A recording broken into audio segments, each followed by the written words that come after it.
हर कोई जीतना चाहता है, लेकिन जो हार कर भी जीतना चाहते हैं वही एक दिन जरूर जीतते हैं। समय सबके लिए एक समान होता है। फिर कुछ लोग ऐसे भी मिल जाएंगे जो अक्सर समय न होने का रोना रोते हैं। अक्सर ऐसे बहाने अपनी कमजोरी छुपाने का आसान रास्ता होता है। जीवन में वही लोग सफल होते हैं जो हर समय अपने कर्तव्य के प्रति गतिशील होते हैं। यदि आप अपने गलतियों को छिपाते हैं तो इसका मतलब खुद को सही साबित करना चाहते हैं, लेकिन जो गलतियों को उजागर करके उनसे सीख लेते हैं वही लोग सफल होते हैं। जीवन में आगे बढ़ने का एक ही मंत्र है, कभी हिम्मत नहीं हारना। अगर खुद पर विश्वास करते हैं तो कठिन से कठिन कार्य को आसान बना सकते हैं, जिसके लिए आपके अंदर हिम्मत की आवश्यकता पड्डी डसती है। सोचे नहीं, करने पे विश्वास करें। अक्सर लोग सोचते रह जाते हैं कि मैं यह करूँगा वह करूँगा, सोचते सोचते सारी उम्र निकल सकती है। इसलिए सोचने के बजाय उसे तुरंत करने पर अमल करना सीखे। समय का सदुपयोग करना जीवन की सफलता का सूत्र है। सबके लिए एक दिन में 24 घंटे ही मिलते हैं, कोई गप में तो कोई इन घंटों में इतिहास बना देता है। आपको क्या करना, आप खुद से निर्णय लें। जीवन का एक परम सत्य है, जो जैसा करता है ठीक वैसा ही उसके साथ होता है। तो आपको अच्छा बनना है या बुरा, जैसा सोचेंगे और करेंगे वैसा ही बनेंगे। जीवन में लक्ष्य स्थापित करो कि ये हमें करके ही दिखाना है, फिर आपके एक दिन सपने जरूर सच होंगे। तो देर किस बात की, समय को गवाए बिना अपने लक्ष्य को पूरा करने में लग जाए। खूबसूरत दिखने के लिए हर कोई कोशिश करता है। आपके खूबसूरती की तारीफ कुछ लोग ही कर सकते हैं, लेकिन अगर आप अच्छे बनते हैं तो सभी लोगों के तारीफ के काबिल बन सकते हैं। महान बनने से पहले एक अच्छा इंसान बनना सीखे। आपकी अच्छाई ही आपको महान बना देगी। जीवन में रिश्तों की अहमियत कभी भी पैसे से नहीं तौली जाती है। रिश्ते तो सिर्फ प्यार के भूखे होते हैं। अगर आपका दिल बड्डा है तो आप कभी भी दूसरों पर नाराज नहीं हो सकते, क्योंकि दिल के दरवाजे हमेशा दिमाग की तरफ से ही खुलते हैं। बद्धा या ताकतवर होना बड्डी बात नहीं। अगर दिल से नेक और बड्डे है तो आप लाखों लोगों का दिल जीत सकते हैं। आप सारी दुनिया को तो जीत सकते हैं, लेकिन उस इंसान से कभी जीत नहीं सकते जो आपके लिए हार जाए। हर किसी को अच्छे व्यक्ति की तलाश है। खुद से अच्छे व्यक्ति की तलाश के बजाय खुद इतना अच्छा बन जाओ कि लोगों के तलाश की जरूरत बन जाओ। क्या हुआ अगर आप एक अपने जिंदगी में कोई मुकाम हासिल नहीं कर पाए, लेकिन अगर आपके अंदर जज्बा है तो आप अपने अनुभव से लाखों लोगों को सफल बना सकते हैं। सबसे बड़ी बात, जो लोग आपसे जलते हैं वही लोग जानते हैं कि आप उनसे बेहतर हो। गलती तो इंसान के कार्य करने का परिचायक है, लेकिन जो लोग कुछ नहीं करते अक्सर उन्हें दूसरों की बुराई करते हुए ही देखा जा सकता है। हर अंधेरे के बाद ही उजाला होता है, तो फिर अपनी असफलता को लेकर इतने चिंतित क्यों होते हो? फिर से कोशिश सफलता के द्वार खोल देते हैं। जो लोग कामयाब होते हैं उन्हें कभी भी किसी भी बात का घमंड नहीं होता है। वे अक्सर दूसरों की परेशानियों को अपना समझकर हल करने में लगे होते हैं। यदि आपकी वजह से किसी के जीवन में खुशी के आंसू आते हैं तो आपसे खुशनसीब इंसान इस धरती पर कोई नहीं हो सकता। किसी के जीवन में चाहे कितना भी बड़ी परेशानी क्यों ना आए, आपके उसके हर पल साथ देना ही उसकी सबसे बड़ी ताकत बन जाती है।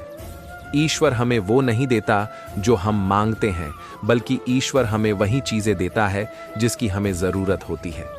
खास समय का इंतजार कभी खत्म नहीं होता है। इससे अच्छा किसी के लिए खास बन जाए, यही उसके लिए आपका साथ होना खास समय बन जाता है। अगर इस दुनिया को बदलने के लिए किसी खास व्यक्ति की तलाश है तो उसे आप ही पूरा कर सकते हैं। तो देर किस बात की, इसकी शुरुआत आप ही कर सकते हैं। जीवन में सफल होने के लिए सबसे पहले आपको मेहनत करना पड़ता है, और अक्सर लोग मेहनत करने से ही जी चुराते हैं। सही दिशा में किया गया परिश्रम ही सफलता की राह पर ले जाता है।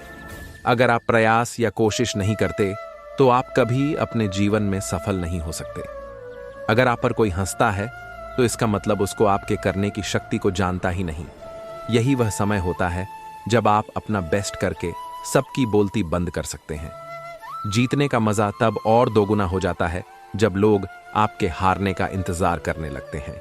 जीवन जीने का सबसे अच्छा तरीका है दूसरों के साथ हंस बोलकर प्यार से बिताया जाए। क्रोध में तो सारा जीवन नष्ट हो जाता है। दूसरों के सामने अपने दुखों का रोने के बजाय दुख को कैसे अंत किया जाए, इसके निवारण से ही जीवन को सुखमय बनाया जा सकता है। अगर आपके अंदर आलस और कल पर कार्य करने के टालने की आदत है, तो आप अपने जीवन के बहुमूल्य समय को यूं ही गंवा देते हैं। अगर आप हार कर भी मुस्कुराना नहीं छोड़ते, तो यही आपकी सबसे बड़ी जीत है।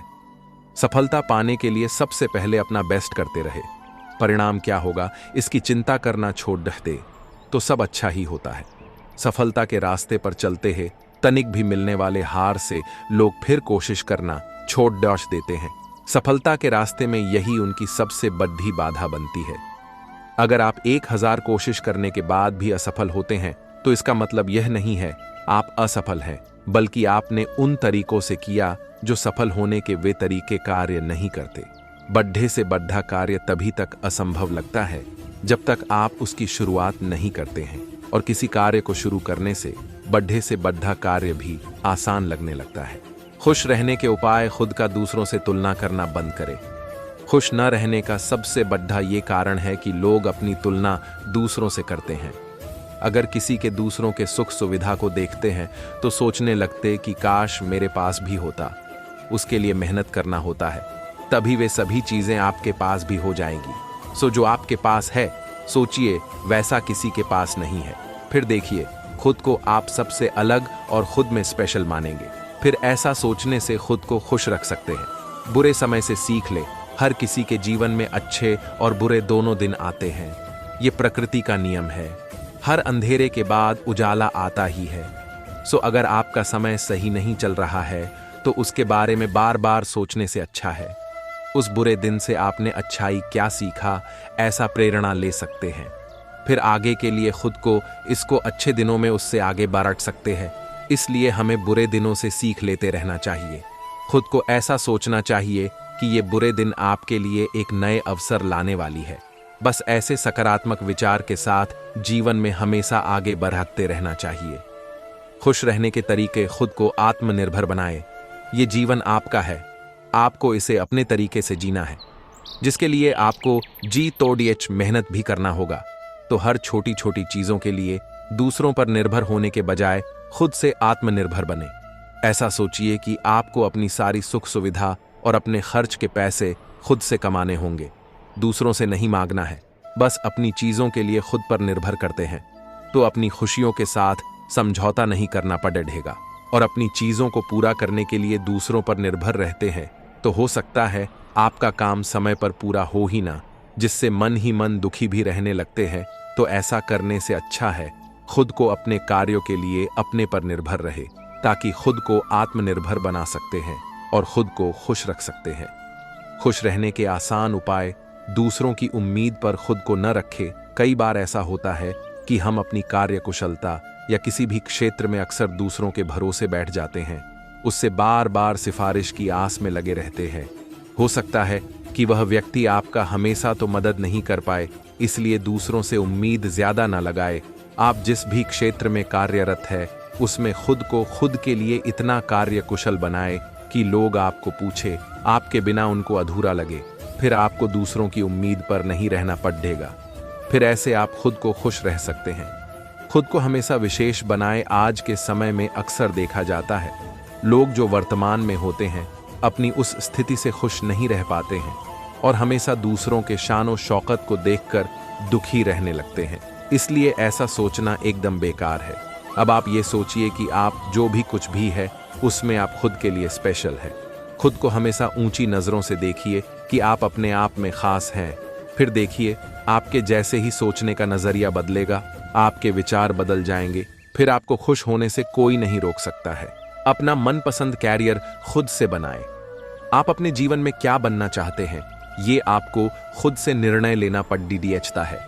यदि आपको क्या बनना है, अपने जीवन में क्या बनकर करना है, यदि ये निर्णय खुद से लेते हैं तो निश्चित ही आप अपने मनपसंद का अपने मनचाहे क्षेत्र में अपना कैरियर बना सकते हैं। हो सकता है कि आपकी सोच बद्धा करने का है। अक्सर बड्ढे सोच वाले लोग ही बद्धा करते हैं और बद्धा बनने के लिए बहुत ज्यादा मेहनत की भी जरूरत पड़ेगी। लोग रोकेंगे भी कि ये क्या कर रहा है, लेकिन आपको अपने क्षेत्र का बॉस खुद को बनाना है। फिर देखिए आप अपने मनचाहे कैरियर में जाते हैं तो निश्चित ही वहां पर आपका काम करने में खूब मन लगेगा, जिससे आप खुद को खुश रख पाते हैं। खुद से निर्णय लेना सीखे। अक्सर देखा जाता है कि लोग अपने जीवन के निर्णयों को खुद से नहीं ले पाते हैं। वे अपने निर्णय लेने के लिए भी दूसरों पर निर्भर होते हैं, और ये जीवन आपका है। आपको अपने निर्णय खुद लेने पड़ते हैं, इसलिए कोई भी निर्णय लेने के लिए खुद पर निर्भर बने। और हाँ, यदि आप अपना निर्णय खुद से नहीं ले पा रहे हैं तो निर्णय लेने से पहले लोगों के साथ सलाह मशवरा जरूर ले सकते हैं, लेकिन फाइनल निर्णय खुद के सोच विचार के बाद से ही ले, क्योंकि हो सकता है कि दूसरों पर निर्भर होकर कोई निर्णय लेते हैं और वो आपके लिए गलत साबित हो जाए तो आपको सिर्फ और सिर्फ पछतावा ही रह जाता है। इसलिए अपना निर्णय खुद से लेना सीखे। अगर आप ऐसा करते हैं तो जीवन में हमेशा खुश रहते हैं। खुद को मजबूत बनाए। यहाँ खुद से मजबूत बनाने का मतलब होता है कि आप अपने मानसिक स्थिति से खुद को मजबूत बनाएं। कई बार ऐसा होता है कि अपने जीवन में हम जैसा सोचते हैं ठीक वैसा तो होता नहीं है, या कभी कभी वे चीजें हमारे सोच के ठीक विपरीत होता है।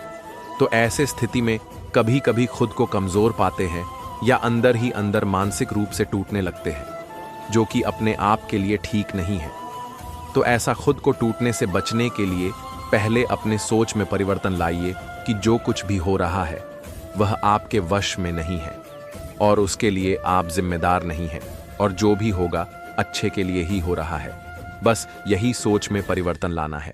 जैसा कि भगवद गीता में भी कहा गया है, जो हुआ वह अच्छा हुआ, जो हो रहा है वह भी अच्छा ही हो रहा है, और जो होगा वह भी अच्छा ही होगा। तुम्हारा क्या गया जो तुम रोते हो? तुम क्या लाए थे जो तुमने खो दिया? तुमने क्या पैदा किया था जो नाश हो गया? तुमने जो लिया यहीं से लिया, जो दिया यहीं पर दिया। आज जो कुछ आपका है पहले किसी और का था और भविष्य में किसी और का हो जाएगा। परिवर्तन ही संसार का नियम है। यदि आप इस सिद्धांत पर चलते हैं तो निश्चित ही खुद को मानसिक रूप से इतना मजबूत बना लेते हैं कि फिर आप कभी किसी स्थिति से खुद को टूटने नहीं देंगे। फिर आप अपने जीवन में हमेशा खुश रह सकते हैं। स्वस्थ रहे, मस्त रहे। जीवन में खुश रहने के लिए शरीर का स्वस्थ रहना बहुत जरूरी है। यदि आप बार बार बीमार होते हैं तो आपका सारा समय डॉक्टर, दवा और बीमारियों में बीत जाता है, जो कि कहीं ना कहीं ये सारी चीजें मानसिक रूप से हमें कमजोर भी बनाती है। तो इन सब चीजों और बीमारियों से बचने के लिए खुद के स्वास्थ्य पर ध्यान देना शुरू कर दें। ऐसी चीजें न खाएं जो स्वास्थ्य को नुकसान पहुंचाए। इसके अलावा स्वास्थ्य को अच्छा रखने के लिए रोज सुबह जल्दी उठे, टहले, व्यायाम करे, योगा करे, नियमित दिनचर्या के साथ दिन बिताए, उचित समय पर भोजन करे और भरपूर नींद ले।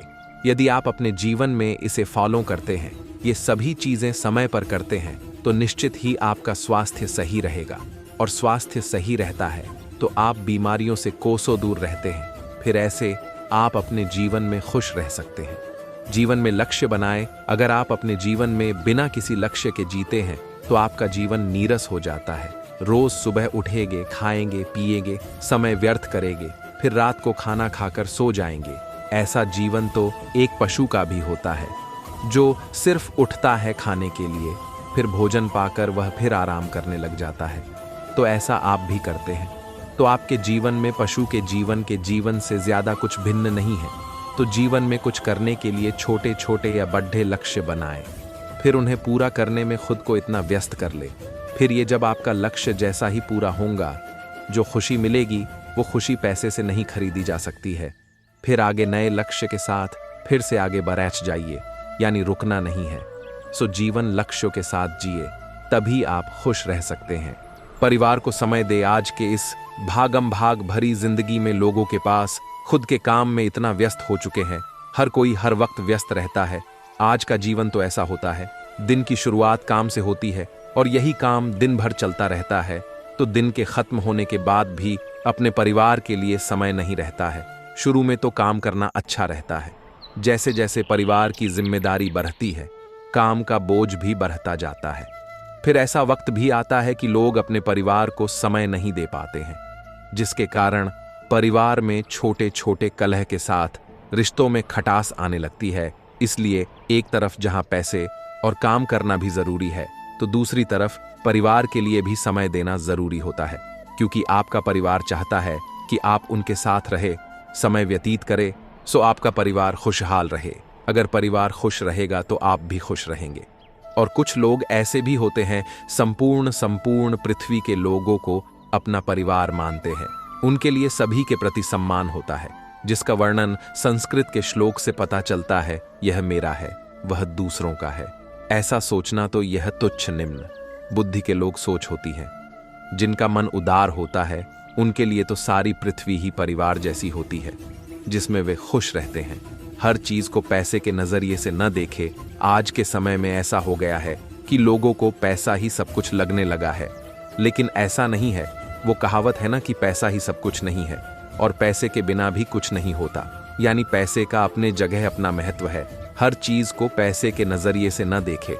अगर आप ऐसा कर पाते हैं तो निश्चित ही आप लोगों के साथ दिल से जुड़ेंगे, न कि पैसे की बदौलत। और फिर ऐसा होने से आप सुखी मन से खुश रह सकते हैं। रिश्तों की अहमियत समझे। आज के दौर में रिश्ते की डोर छोटी होती जा रही है। पहले जहां लोग गांवों में बसते थे, एक पूरा संयुक्त परिवार होता है जिसमें अनेक रिश्ते होते थे। लेकिन आज के समय में पैसे कमाने की चाह में लोग अपने रिश्तों, नातों, घर परिवार से दूर शहरों में बसते जा रहे हैं, जहां सिर्फ नाम मात्र के रिश्ते रह जाते हैं। फिर लोग अपने कामों में इतना व्यस्त हो जाते हैं कि किसी भी रिश्तों को निभाने के लिए या उनके साथ कुछ पल गुजारने का वक्त ही नहीं रह पाता है। फिर यही आगे चलकर ये रिश्ते टूटने लगते हैं। फिर कभी ऐसा भी वक्त आता है कि लोग खुद को इतना अकेले पाते हैं कि ये दुनिया में अकेला समझने लगते हैं। इसलिए रिश्तों की कदर करना सीखिए। अगर रिश्तों के साथ जुड़े हुए हैं तो निश्चित ही खुद को खुश रख सकते हैं। अच्छे लोगों के साथ जुड़िए। आपका जीवन कैसा है, यह आपके दोस्तों की लिस्ट को देखकर आसानी से बताया जा सकता है। जैसी आपकी संगत होगी, ठीक वैसे ही आपका जीवन का रंग ढंग होगा। इसलिए जीवन में खुश रहना है तो अच्छे लोगों के साथ जुड़िए, उन्हें अपना मित्र बनाएं, उन्हें फॉलो करें। फिर आपकी सोच भी वैसी ही अच्छी होगी। फिर आप अपने जीवन में खूब अच्छे से खुश रह सकते हैं। अपनी कमजोरियों को दूर करें। हर किसी की अपनी प्रतिभा होती है, तो हर किसी की अपनी कोई ना कोई कमजोरी भी होती है। तो जीवन में आगे बढ़ना है तो अपनी कमजोरियों से सीख लीजिए, फिर उनसे आगे बढ़िए। फिर यही आपकी कमजोरी आपको आगे बढ़ने का हौसला देने लगेगी, जिससे आप अपने जीवन में खुश रह सकते हैं। सकारात्मक सोच के साथ जिए। पॉजिटिव सोच का होना जीवन को अच्छे तरीके से जीने के लिए बहुत जरूरी है। यदि आपको सोच सकारात्मक होती है तो बरहे से बरहे बाधा को आसानी से पार कर सकते हैं और अपने जीवन में खुश रह सकते हैं। वर्तमान में जीना सीखे अक्सर देखा जाता है। लोग बीते हुए कल या आने वाले भविष्य के बारे में ज्यादा सोचते रहते हैं। इस चक्कर में उनका वर्तमान सिर्फ सोचने में ही खत्म हो जाता है। इसलिए जो वक्त बीत गया वो वापस तो आ नहीं सकता, और जो होने वाला है वो तो होकर रहेगा। इसलिए इन बातों को छोड़कर जो चल रहा है उसके साथ जीना चाहिए, तभी आप खुश रह सकते हैं। खुद पर भरोसा करिए। ये मानकर चलिए कि जो कोई नहीं कर सकता है वो आप कर सकते हैं। खुद पर भरोसा रखिए। यही आपका भरोसा आपको खुश में मदद करता है। गलत लोगों की संगत से दूर रहे। जीवन में यह ठान ले कि आपको कभी भी बुरे मार्ग और गलत लोगों की संगति में नहीं चलना है। यदि ऐसा करते हैं, आपके अंदर अच्छाई बसेगी जो आपको हमेशा खुश रखेगी। खुद के लिए भी समय निकाले। जीवन आपका है, इसे आप अपने तरीके से जिए। लोगों के लिए जीना बड़ी बात है, लेकिन खुद के लिए भी समय देना चाहिए। आप क्या करते हैं, क्या सोचते हैं, कभी खाली अकेले में बैठकर इन सभी चीजों के बारे में सोचें, उन पर विचार विमर्श करें। फिर आपके जीवन के अनेक दुविधाएं दूर हो सकती हैं। फिर आप ऐसे खुश रह सकते हैं। घुल मिलकर खुशियां मनाए। ये जीवन कुछ समय का होता है जिसे हर किसी को जीना है, तो क्यों न जीवन ने अमूल्य समय को व्यर्थ न गवाकर अपनों के साथ घुल मिलकर रहे। उनके साथ छोटी बड़ी हर खुशियों में शामिल हो। फिर यही आपको खुशनुमा बनाती है, जिससे आप खुश रह सकते हैं। खुश रहना है तो अच्छे विचारों के साथ आगे बढ़े, वो कहा गया है।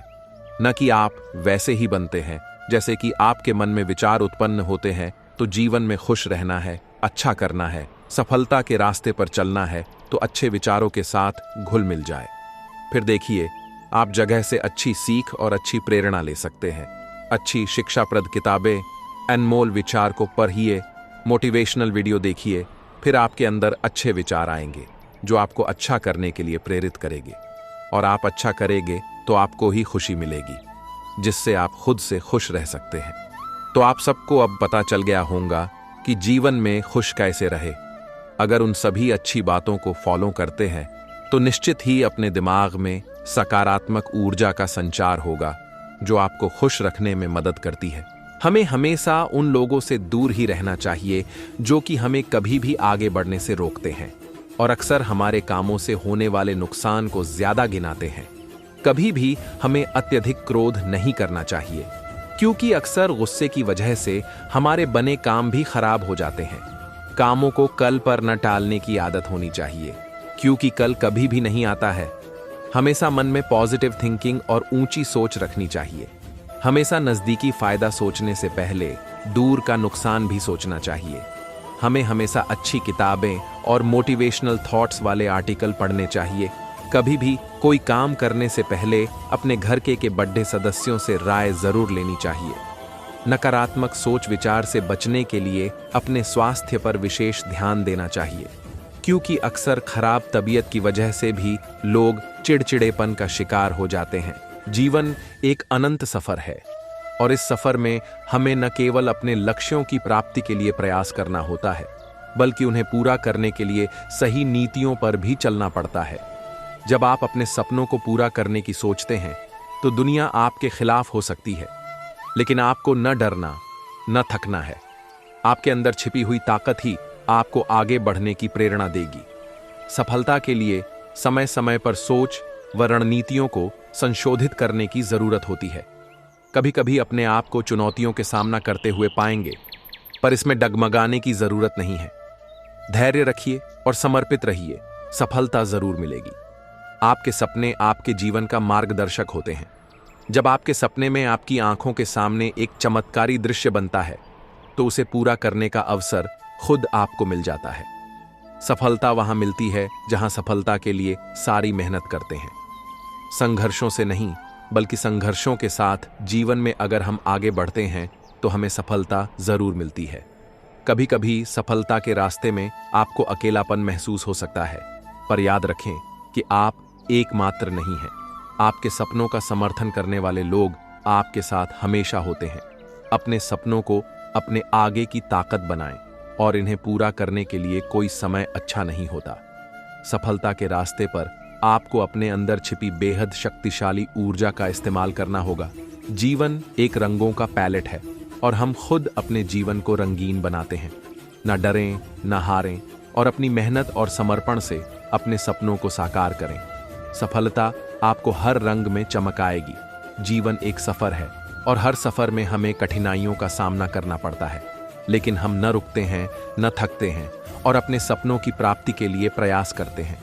सफलता उन्हीं के कदमों को चूमती है जो कठिनाइयों को अपने साथी बनाते हैं।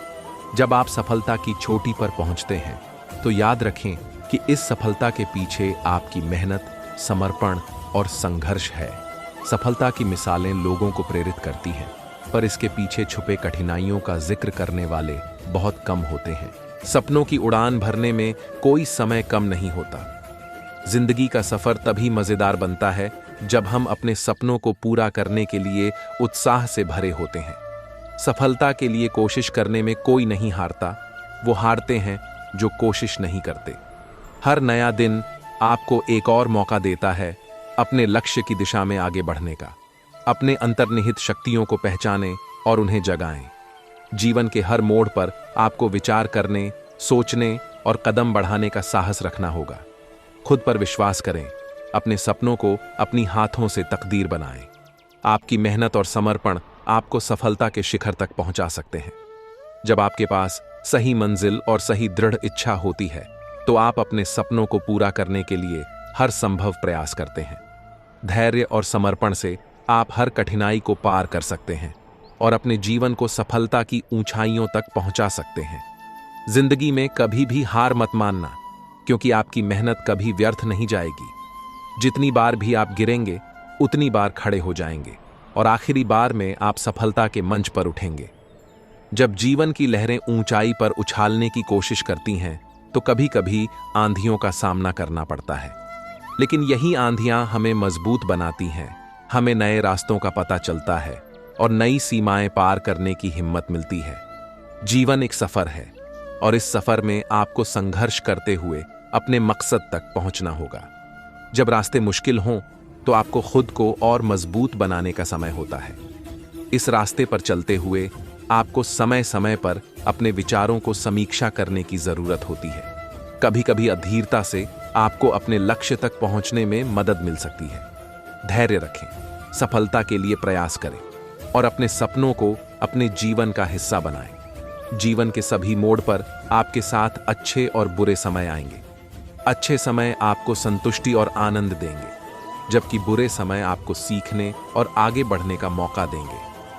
जब आप अपने विश्वास के साथ अपने मकसद की ओर आगे बढ़ते हैं तो दुनिया आपके लिए सीमित नहीं रहती। सफलता का असली सूत्र है संघर्ष मत छोड़ो, धैर्य रखो और सभी मुश्किलों का सामना करो। कठिनाइयां आपको भटकने नहीं देती, बल्कि आपको अपने लक्ष्य की दिशा में मजबूत बनाती है। इन कठिनाइयों को पार करके ही आप सफलता की ऊंचाइयों तक पहुंच सकते हैं। लोग क्या सोचते हैं ये आपके लिए फर्क नहीं पड़ता, लेकिन आप अपने लिए क्या सोचते हैं ये आपके पूरे जीवन पर फर्क डालता है। अगर आगे बढ़ना है तो समय और लोगों का इंतजार करने के बजाय खुद आगे बढ़ते जाओ। पीछे पीछे सारी दुनिया आपका अनुसरण करने लगेगी। लोगों का क्या है, लोग तो कहते ही रहते हैं। आपको लोगों की नहीं, खुद की सुनने की जरूरत है। यदि जिस दिन खुद की सुनना शुरू कर दोगे, सारी दुनिया आपको सुनने लगेगी। लोग कहते हैं कि ये दुनिया बदल नहीं सकती है। हम कहते हैं कि पहले खुद को बदलो, सारी दुनिया आपकी तरह बदल जाएगी। जीवन में कोई काम तभी तक कठिन लगता है जब तक उसकी शुरुआत नहीं की जाए। जिस दिन आप अपने मन से उस कार्य को शुरू कर देते हैं, फिर वही कार्य सबसे आसान लगता है। दूसरों का दोष निकालना आसान है। जिस दिन आप अपनी गलतियां ढूंढने लगते हैं, फिर उन्हीं गलतियों से सीख लेते हुए आगे बढ़ने वालों को सफल होने से कोई रोक नहीं सकता। याद रखना, बने बनाए रास्ते पर चलना आसान होता है, लेकिन जिन्हें मंजिलें तय करनी होती है वे अपने रास्ते खुद से बनाते हैं। सबसे पहले मन से निकाल दो कि इस दुनिया में कुछ असंभव नाम की कोई चीज भी है। अगर आप सोच सकते हैं तो निश्चित ही उसे आप पूरा भी कर सकते हैं। सफलता के रास्ते कभी आसान नहीं होता। दुनिया की आबादी को ही देख लो, कुछ लोग ही इतना सफल होते हैं, उन्हें सारी दुनिया जानती है। यदि सफलता इतना आसान होता तो सफलता की भीड़दाश लग जाती। राधा पढ़ाई में बहुत होशियार थी, लेकिन वह स्वभाव में बहुत मासूम थी। कोई भी राधा को अपने बातों में घुमा लेता। राधा के स्कूल में कुछ दोस्त थे। राधा दिल से उन्हें दोस्त मानती थी, लेकिन उसके दोस्त हमेशा राधा का फायदा उठाते। जब उन्हें खेलने जाना होता तो वह किसी भी वक्त राधा को बुला लेते, और वही जब कभी राधा का दिल करता तो उसके दोस्त कभी भी उसके साथ नहीं जाते थे। लेकिन राधा इतनी भोली थी कि उसे यह बात बिल्कुल समझ नहीं आती थी कि उसके दोस्त उसका फायदा उठा रहे हैं। उसी स्कूल में एक और लड़की थी जिसका नाम था मीरा। मीरा सारी बातों को समझ पा रही थी और वह राधा को समझाने की भी कोशिश करती थी, लेकिन राधा उसे कहती थी कि तुम चुप करो, मेरे दोस्त ऐसे नहीं हैं और मैं उन्हें बहुत प्यार करती हूं। बचपन से साथ होने के कारण राधा को कभी अपने दोस्त गलत नहीं लगते थे। राधा के वह सभी दोस्त बहुत ही चालाक थे और स्कूल में बहुत शरारत करते थे। फिर एक दिन मास्टर जी स्कूल आने में थोड़े से लेट हो गए। राधा के सभी दोस्त बेंच पर चढ़कर ब्लैक बोर्ड में अध्यापक की तस्वीर बना रहे थे और खूब जोर जोर से हंस रहे थे। राधा ने उन्हें समझाने की कोशिश की। वह कहने लगी कि तुम ऐसा मत करो, वह हमारे अध्यापक हैं, तुम उनका मजाक मत उड़ाओ। लेकिन उसके दोस्त कहां मानने वाले थे और वह राधा से भी जिद करने लगे कि वह भी ऊपर आए। राधा मना करती रही, लेकिन फिर दोस्ती का नाम लेकर उन्होंने राधा को भी बुला लिया और राधा भी उनके साथ मस्ती करने लग गई। फिर अचानक बाहर से आवाज आई। मास्टर जी कक्षा में पहुंच चुके थे। उसके दोस्त तो बहुत चतुर थे। वह एक दूसरे को धक्का देते हुए अपनी अपनी सीट पर बैठ गए, लेकिन वह मासूम सी राधा अपनी सीट तक नहीं पहुंच पाई और अध्यापक ने उसे बोर्ड के पास देख लिया। उन्हें बोर्ड में अपनी बनी हुई तस्वीर देखकर बहुत गुस्सा आया और वह राधा को डांटने लग गए।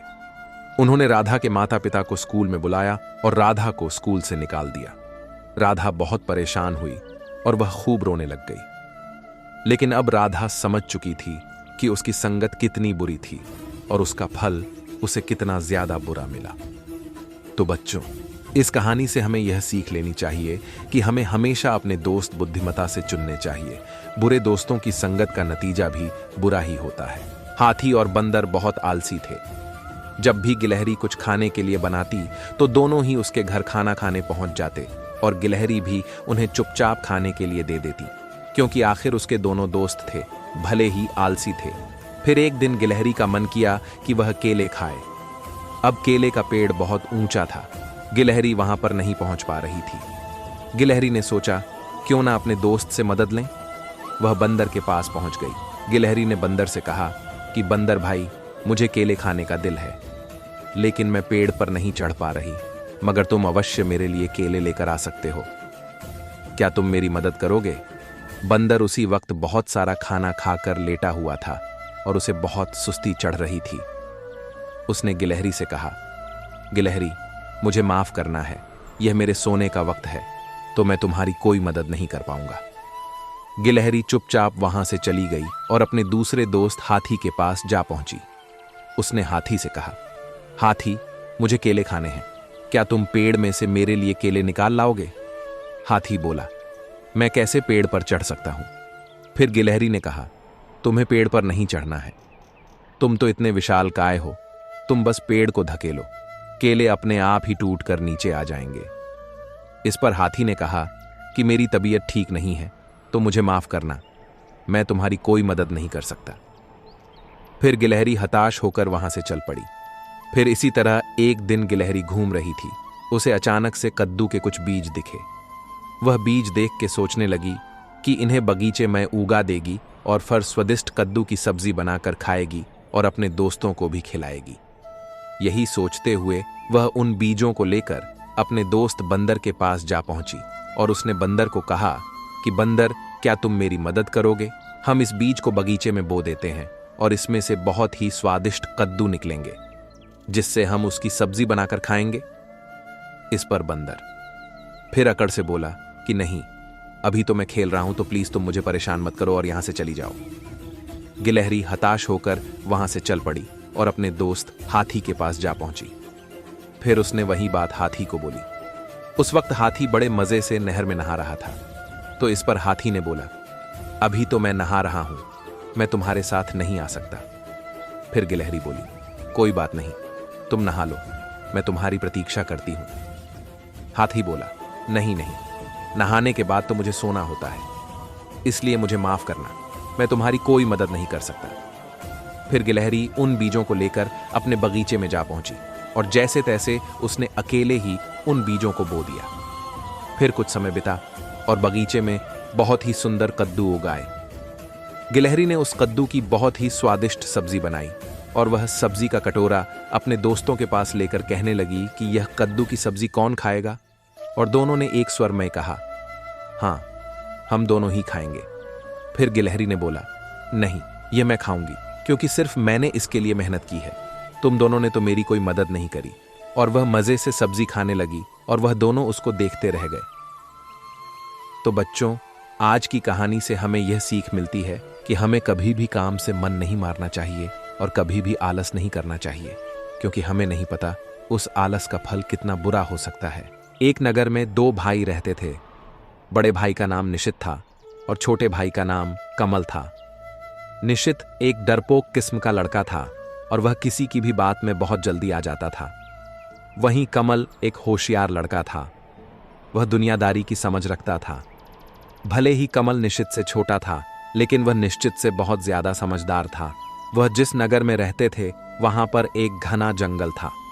सभी बच्चे उस जंगल में जाने से बहुत डरते थे और वहां लोग यह बातें करते थे कि इस जंगल में भूत रहता है, और सभी बच्चे इस अफवाह को सच मानकर उस जंगल में कभी नहीं जाते थे। वही कमल किसी भी अफवाह पर विश्वास नहीं करता था जब तक वह अपनी आंखों से ना देख लेता। उसने अपने बड़े भाई को समझाने की बहुत कोशिश की कि जंगल में कोई भूत नहीं है, लेकिन वह तो डरपोक था। वह उसकी कोई भी बात को समझने के लिए तैयार ही नहीं था। फिर कमल ने एक दिन एक योजना बनाई। अब उसने सोच लिया था कि वह अपने भाई के मन के डर को भगाकर रहेगा। इसी तरह एक दिन दोनों पास के मैदान में खेल रहे थे। कमल ने जानबूझकर निश्चित की पसंद की। गेंद पकड़कर उस जंगल की ओर फेंक दी। निशित जोर जोर से रोने लगा और उसने कमल को कहा कि वह उसकी बॉल लेकर आए। लेकिन कमल ने ठान रखी थी कि आज वह निशित को जंगल में भेजकर उसके भरम को दूर कर देगा। फिर कमल ने उसकी गेंद को लाने से मना कर दिया और वह कहने लग गया कि वह तो घर जा रहा है। अब निशित चिंता में पड़ गया, क्योंकि वह अपनी गेंद को छोड़कर घर नहीं जाना चाहता था और मजबूरन उसे उस जंगल के पास जाना पड़ा। वह जंगल की ओर जैसे जैसे बढ़ रहा था, उसे अजीब अजीब सी आवाज सुनाई दे रही थी।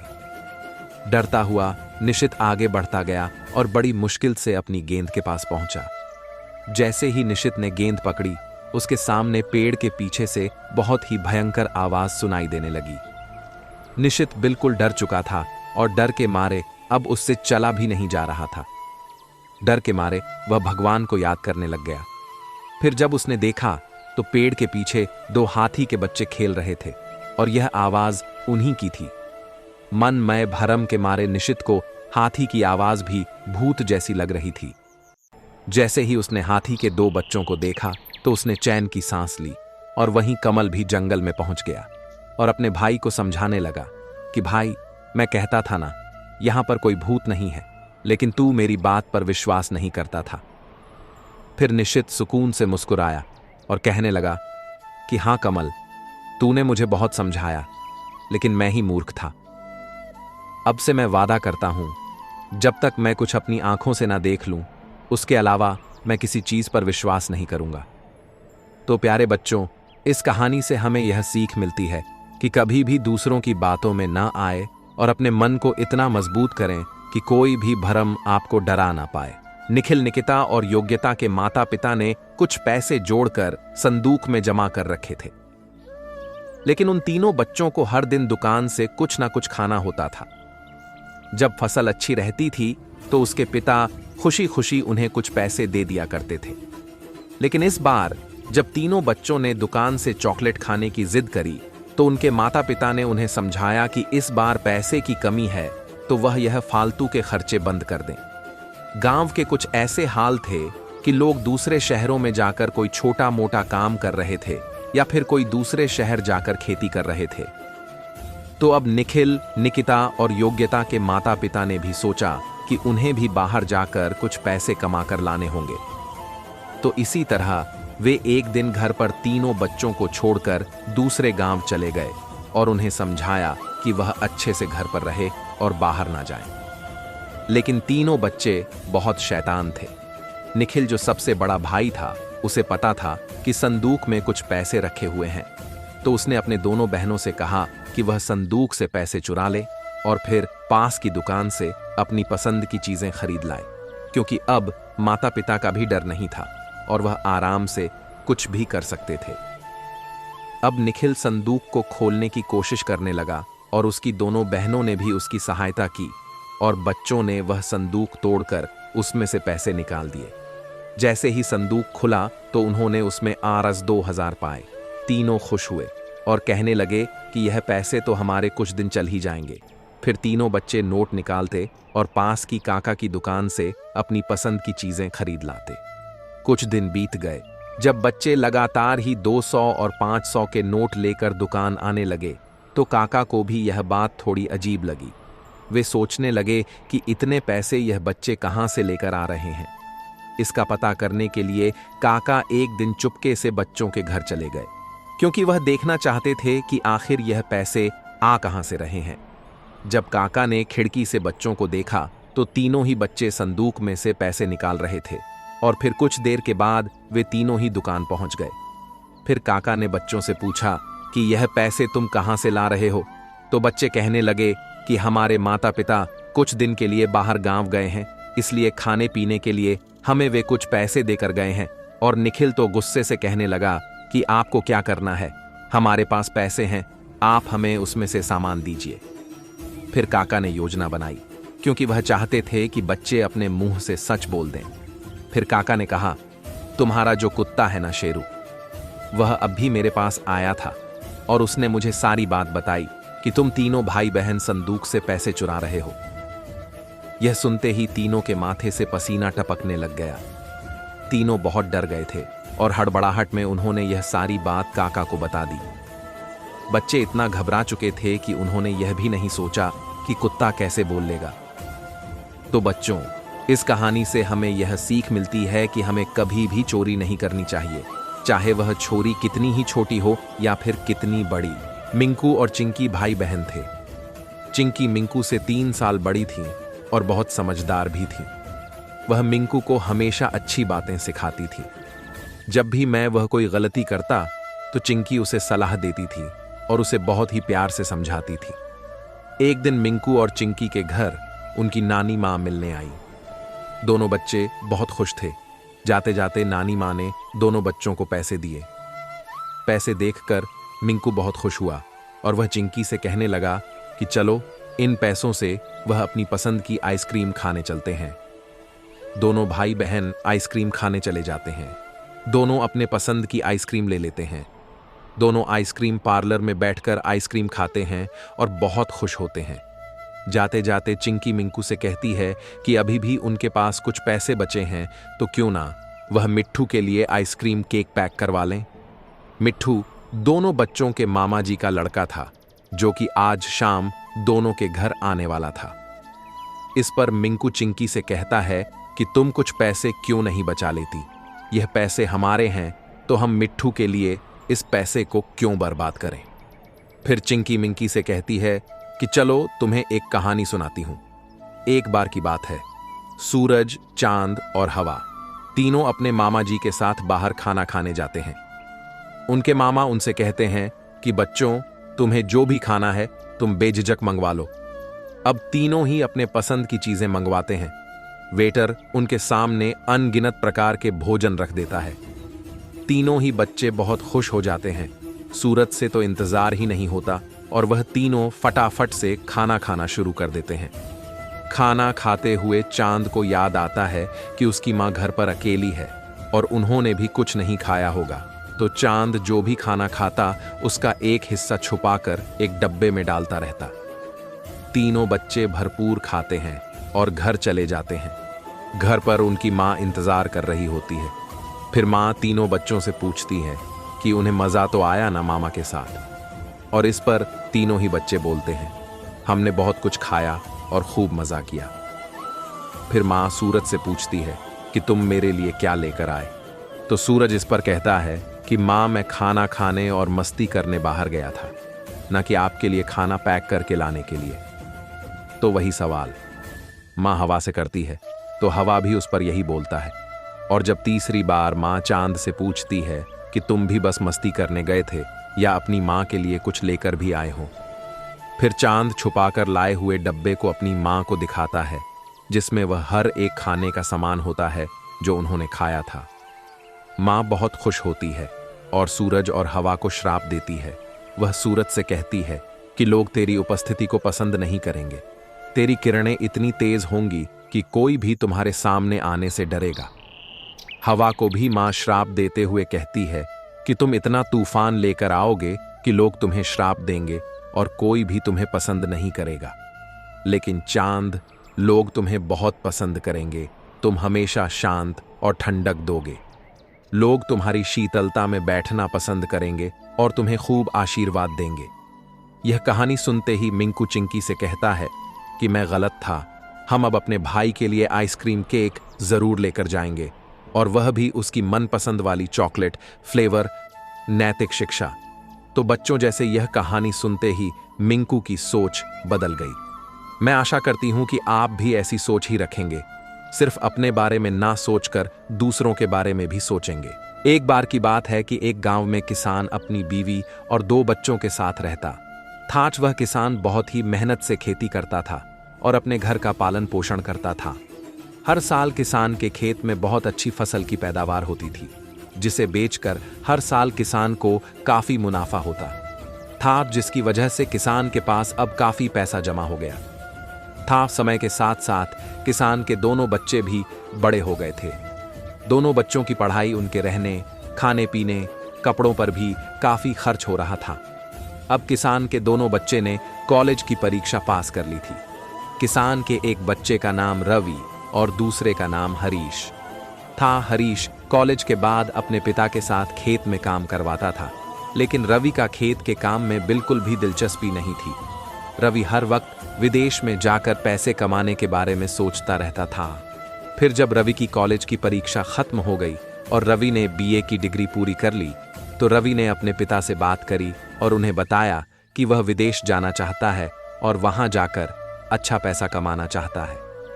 फिर रवि के पिता ने अपने बेटे को बहुत समझाने की कोशिश करी कि अगर वह यहाँ रहकर अच्छे से खेती करे तो वह बहुत पैसा कमा सकता है, क्योंकि मैंने भी इसी खेत से इतनी धन दौलत कमाई है कि तुम लोगों को इतना पढ़ना के काबिल हुआ हूं। लेकिन रवि अपने पिता की बात सुनने को तैयार नहीं था। वह बस अपनी जिद पर ही अड़ा हुआ था कि वह विदेश में जाकर पैसा कमाना चाहता है और आगे की पढ़ाई भी वहीं करना चाहता है। फिर यह कहकर रवि खेत से अपने घर चला गया। शाम हुई, किसान भी घर वापस आया। किसान ने अपनी बीवी से बात करी और बताया कि रवि विदेश जाना चाहता है, लेकिन हमारे पास इतना ज्यादा पैसा भी नहीं है कि हम उसको विदेश भेज सके। अगर हम जितना पैसा है अगर हम रवि पर लगा देंगे तो हमारे छोटे बेटे हरीश का क्या होगा। फिर अगली सुबह हुई। रवि की मां ने रवि को समझने की कोशिश करी, लेकिन रवि नहीं माना और अपनी मां को समझाने लगा कि वह उसके पिताजी को समझाए। अगर वह बाहर चला जाएगा तो हम इससे भी ज्यादा अमीर बन सकते हैं और हमारा जीवन और भी ज्यादा सुखद हो सकता है। रवि की मां भी उसकी बातों में आ गई और उसने अपने पति से बात करी। काफी देर समझने के बाद किसान अपने बेटे रवि को विदेश भेजने के लिए तैयार हो गया, लेकिन किसान के सामने सबसे बड़ी परेशानी यह थी कि इतना पैसा वह कहां से लाएगा। फिर कुछ दिन बीते। गांव में व्यापारी आए जो गांव बाहरी हिस्से में लगती जमीनों को खरीदकर वहां पर मुर्गी पालन खोलना चाहते थे। जब यह बात रवि को मालूम हुई तो रवि ने अपने पिता को खेत बेचने के बारे में बताया और कहा कि अगर हम खेत बेच देंगे तो हमें काफी पैसा मिल जाएगा, जिससे मैं बाहर चला जाऊंगा और 1-2 साल में काफी पैसा कमाकर आप लोगों को वापस भेज दूंगा, जिससे हम एक की बजाय 2 खेत भी खरीद सकेंगे। पहले तो यह बात सुनकर किसान चिंतित हो गया और उसे लगा कि रवि उसके खेत बेचने को नहीं बल्कि उसे उसके बेटे से अलग होने के बारे में सलाह दे रहा है, क्योंकि किसान अपनी जमीन को अपने बच्चों की तरह ही देखता था। फिर अगले ही दिन रवि व्यापारियों को अपने पिता के पास ले आया और खेत बेचने की बात करने लगा, लेकिन किसान जमीन को बेचने के बारे में सोचकर मन ही मन बहुत दुखी हो रहा था। फिर किसान ने चतुराई दिखाई और व्यापारियों को कहा कि मैं आपको जमीन तो नहीं बेच सकता, लेकिन मेरे पास आपके लिए एक बहुत ही फायदे का सौदा है। व्यापारियों ने पूछा कि क्या सौदा है, बताओ। किसान ने कहा कि तुम जितना दाम मेरी जमीन के लिए मुझे देना चाहते हो, मैं उतने से कम दाम पर अपनी जमीन को कुछ सालों के लिए तुम्हारे पास गिरवी रख देता हूं। अगर मैं समय पर तुम्हारा कर्जा ना चुका पाया तो तुम इस जमीन को भी रख लेना, और जितना पैसा बचा होगा मैं धीरे धीरे मैं तुम्हें वापस लौटा दूंगा। यह सुनकर व्यापारी मन ही मन खुश होने लगे और सोचने लगे कि यह किसान इतनी जल्दी पैसा कैसे लुटाएगा।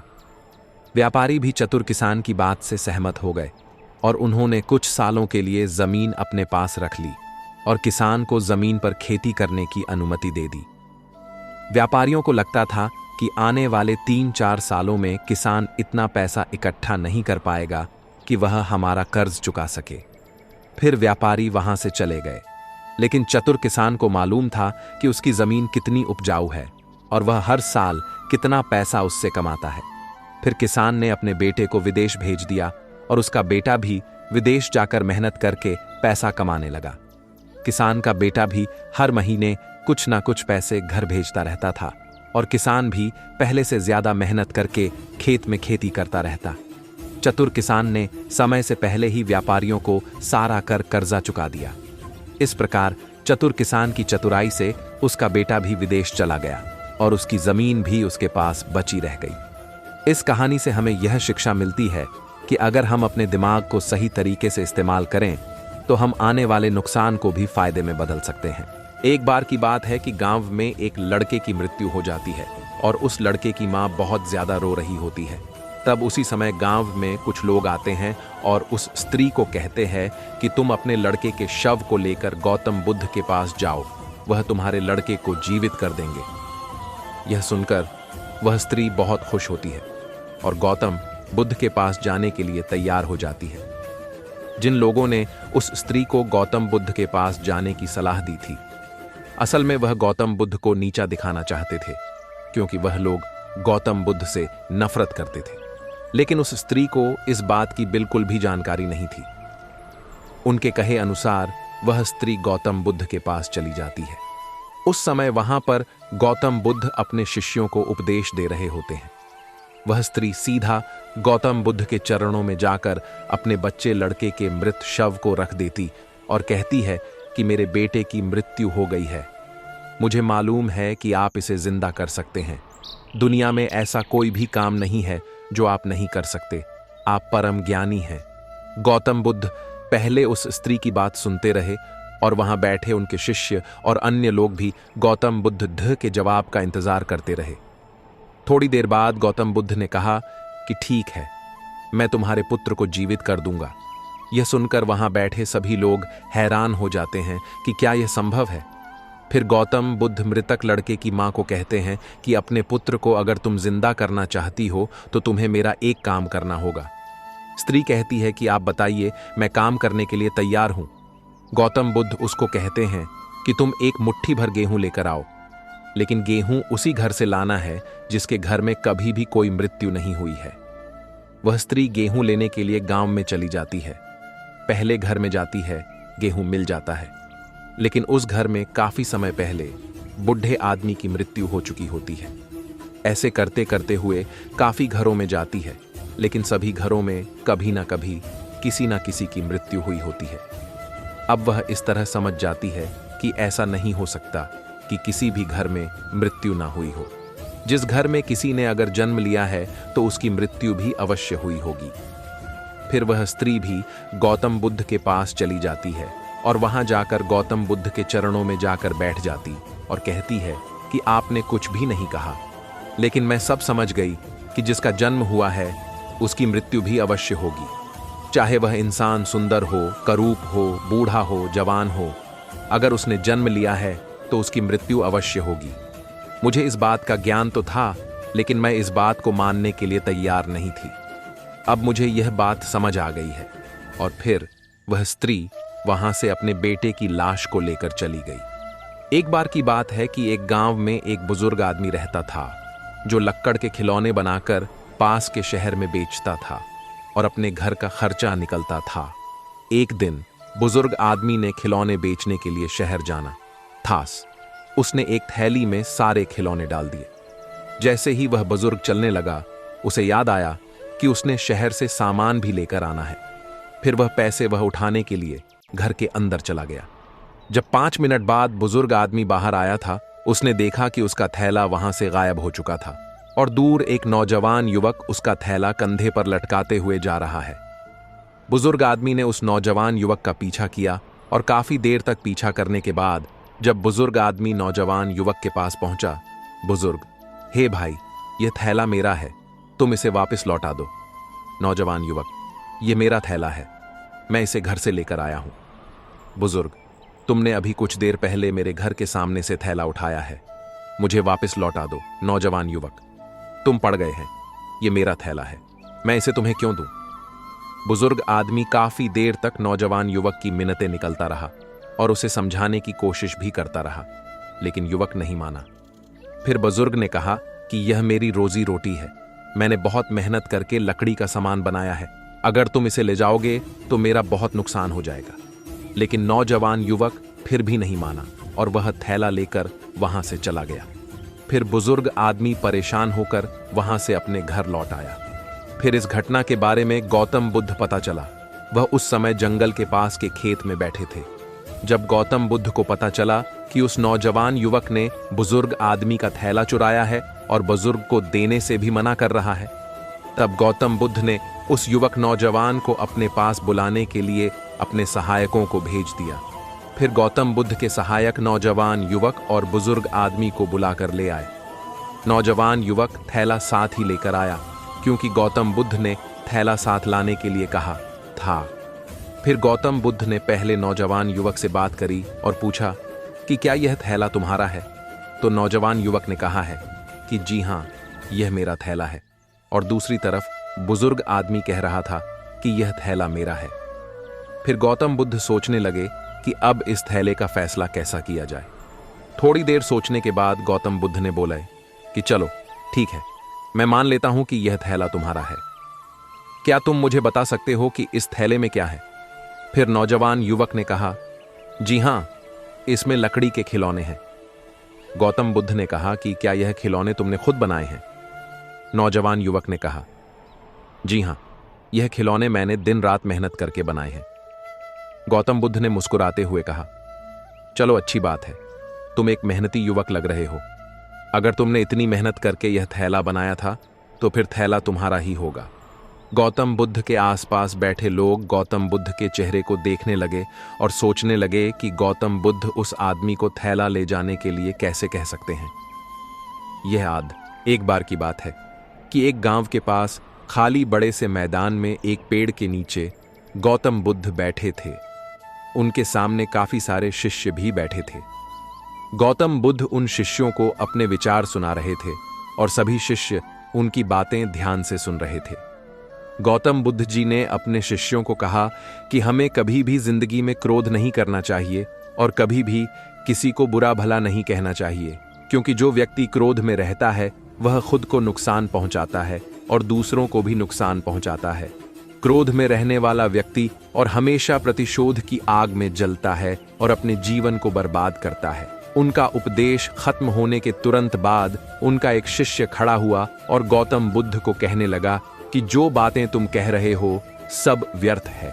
यह बातें जीवन के बिल्कुल विपरीत है। इन बातों का जीवन में कोई भी महत्व नहीं है। वह बुद्ध की काफी बुरा भला कहने लगा, लेकिन गौतम बुद्ध ने आगे से कुछ नहीं कहा। वह शांत बैठे रहे। यह देखकर शिष्य को और भी ज्यादा गुस्सा आ गया। उसने गुस्से में गौतम बुद्ध के चेहरे पर थूक दिया, लेकिन फिर भी बुद्ध ने कुछ नहीं कहा और वह वहां शांत बैठे रहे। इतना करने के बाद वह शिष्य वहां से उठकर चला गया और फिर वह अपने घर पहुंच गया। घर पहुंचते पहुंचते उस शिष्य का गुस्सा बिल्कुल शांत हो गया और उसे एहसास हुआ कि उसने गौतम बुद्ध के साथ बहुत गलत व्यवहार किया है। उसे ऐसा नहीं बोलना चाहिए था। उसने गौतम बुद्ध का अपमान किया है। अब शिष्य को बात समझ आ गई थी और उसे अपनी गलती के लिए काफी पछतावा हो रहा था। इसलिए वह गौतम बुद्ध के पास जाकर माफी मांगना चाहता था। वह शिष्य उसी समय अपने घर से निकला और वहीं पर चला गया जहां गौतम बुद्ध बेहतर उपदेश दे रहे थे। लेकिन वहां जाकर शिष्य ने देखा कि वहां पर गौतम बुद्ध नहीं है, क्योंकि गौतम बुद्ध उधर उधर जाते रहते थे और अपना उपदेश देते रहते थे। लेकिन उस शिष्य ठान लिया था कि वह गौतम बुद्ध से माफी मांगकर ही हटेगा। वह शिष्य गौतम बुद्ध की तलाश में इधर उधर भटकता रहा। फिर अगले दिन उसे गौतम बुद्ध मिले। वह बुद्ध के पैरों में गिरकर माफी मांगने लगा। तब गौतम बुद्ध ने कहा, क्या हुआ, क्यों रो रहे हो और किस बात की माफी मांग रहे हो? तब उस शिष्य ने कहा कि आप मुझे कैसे भूल सकते हैं? वह वही हूं जिसने आपको कल इतना बुरा भला कहा था और मुझे इतनी जल्दी कैसे भूल सकते हैं? तब गौतम बुद्ध ने कहा कि मैं कल की बात कल ही छोड़ देता हूं, यही मेरे जीवन जीने का तरीका है। यह सुनकर शिष्य हैरान हो गया और गौतम बुद्ध से और भी ज्यादा प्रभावित हो गया। उसने गौतम बुद्ध से बोला कि आज से आपकी हर बात को मैं माना करूंगा। इस कहानी से हमें यह शिक्षा मिलती है कि हमें क्रोध नहीं करना चाहिए। क्रोध जीवन के लिए हानिकारक है। इससे हम खुद का और दूसरों का भी नुकसान करते हैं। सूरजपुर नगर में एक सोने का व्यापारी था। उसका नाम था हरि सिंह। वह सोने के गहने बनाकर बेचता था। वह सोने में मिलावट नहीं करता था। उस बाजार में और भी सुनारों की दुकानें थीं, लेकिन सबसे ज्यादा भीड़ हरि सिंह की दुकान पर ही रहती थी। बाकी दुकानदार हरि सिंह से बहुत परेशान रहते थे, क्योंकि वे मिलावट करके ज्यादा मुनाफा कमाना चाहते थे। एक दिन हरि सिंह रात के समय अपनी दुकान बंद करके घर जा रहा था। तब वहां के कुछ सुनारों ने उसे बुलाया और कहा, भाई, तुम तो हम सबका धंधा बंद करवा दोगे। तुम भी हमारी तरह सोने मिलावट करके मोटा पैसा बना सकते हो। इतनी ईमानदारी से तुम्हें मिलता ही क्या होगा? उनकी बात सुनकर हरि सिंह के मन में लालच आने लगा। वह यही सब सोचता हुआ घर पहुंचा। घर पर उसकी बेटी, जिसकी उम्र 5 साल थी, वह आकर अपने पिता के गले लग गई। हरिसिंह ने उससे बहुत प्यार किया। तभी उसकी पत्नी विभा उसके लिए खाना ले आई। आज विभा हरिसिंह को देख रही थी। उसका मन खाने में नहीं है। हर दिन हरिसिंह विभा के बनाए खाने की तारीफ करता था, लेकिन आज उसे खाना कैसा लगा ये भी उसने नहीं बताया। विभा उसके पास बैठ गई और बोली, आज खाना अच्छा नहीं बना क्या? हरिसिंह जैसे किसी नींद से जगा उसने कहा, नहीं नहीं, खाना तो बहुत अच्छा है, शायद मेरा ध्यान ही कहीं और था। विभा, मैं तुमसे कुछ बात करना चाहता हूं। तुम मेरी हालत जानती हो, हम लोग केवल अपने खर्चे ही चला पाते हैं। ऐसे में मेरे साथ के दुकान वाले पहले से बहुत अमीर हैं, क्योंकि वे सोने में मिलावट करते हैं, जिसका पता ग्राहक को कभी नहीं लगता। इस तरह वे उस गहने की 4 गुना कीमत वसूल कर लेते हैं। विभा बोली, आप साफ साफ बताइए, बात क्या है? यह सुनकर हरिसिंह बोला, आज कई दुकानदारों ने मुझे रोककर कहा कि मुझे भी मिलावट करनी चाहिए। मैं भी सोच रहा हूं, अगर थोड़ी सी मिलावट कर ली जाए तो किसी को क्या पता लगेगा। इतने सालों में विश्वास मैंने कमाया है, उसे अब इस्तेमाल करना चाहिए, हम भी अमीर बन जाएंगे। विभा, हमारी बच्ची का भी तो भविष्य है, उसके लिए भी हमें पैसे जोड़ने हैं। विभा यह सुनकर बहुत आश्चर्यचकित हो गई। उसने कहा, मुझे समझ नहीं आता, आज तक आप बिल्कुल ईमानदारी से चलते थे, आप पर लोग भरोसा करते हैं, आज आपको क्या हो गया? आज मन में ये बेईमानी का ख्याल कैसे आ गया? हरिसिंह ने झुंझलाते हुए कहा, अरे तुम तो कुछ समझ ही नहीं रही हो, हमें अपनी बच्ची के भविष्य के लिए ये काम कर लेना चाहिए। कुछ साल ऐसा करके हमारे पास पैसा आ जाए, फिर हम ये सब नहीं करेंगे। यह सुनकर विभा को बहुत गुस्सा आया। उसने कहा, क्या आप अपनी बच्ची को चोरी के पैसों से पाल पोस कर बड़ा करेंगे? यह तो सही नहीं है। लेकिन हरिसिंह अपनी जिद पर अड्डा था। वह अब किसी भी कीमत पर अमीर बनना चाहता था। उसने विभा से आगे बात करना ठीक नहीं समझा और चुपचाप खाना खाकर सोने चला गया। विभा उसके इस तरह के इरादे से बहुत सदमे में थी। उसे लग रहा था कि कहीं इन पैसों से उनके घर का सुख चैन न चला जाए। अगले दिन हरिसिंह दुकान पर गया और अपने कारीगर से सोने के जेवर में मिलावट करने के लिए कहा। कारीगर ने थोड़े से तांबे की मिलावट करके जेवर बना दिए। अगले दिन ग्राहक जब अपने जेवर लेने आए तो बोले, भाई हरिसिंह जी, मेरे बेटे की शादी है, इसीलिए मैंने ये जेवर बनाए हैं। हम लोगों में रिवाज है कि बहू के मायके में ज्यादा से ज्यादा जेवर लेकर जाते हैं, जिससे हमारी शान बढ़ जाए। हरिसिंह ने जेवर दे दिए और पैसे लेकर रख लिए। शाम को उसके कारीगर ने बचा हुआ सोना हरिसिंह को दे दिया। हरिसिंह सोना लेकर घर आ गया। उसे अब यह लग रहा था कि अगर इतना ही सोना रोज बच जाए तो वह बहुत अमीर बन जाएगा। कुछ दिन बाद इस बने जेवर से ही गहने बनाकर बेच दूंगा। उस रात हरिसिंह अपने भविष्य के बारे में सोचकर खुश हो रहा था। इधर विभा को जब यह पता लगा तो वह बहुत परेशान हो गई। उसने हरिसिंह को फिर से समझाने की कोशिश की, लेकिन उसने अपनी पत्नी को मूर्ख बताया और वह सो गया। रात को उसने सपना देखा कि उसकी बेटी बड़ी हो गई और उसका विवाह का दिन आ गया। जिस दिन उसका विवाह था उसी दिन हरिसिंह की चोरी का पता लड़के वालों को लग जाता है और वे बारात वापस ले जाते हैं। हरिसिंह की आंख खुली, वह पसीने में नहा गया था। उसने विभा को सपने के बारे में बताया।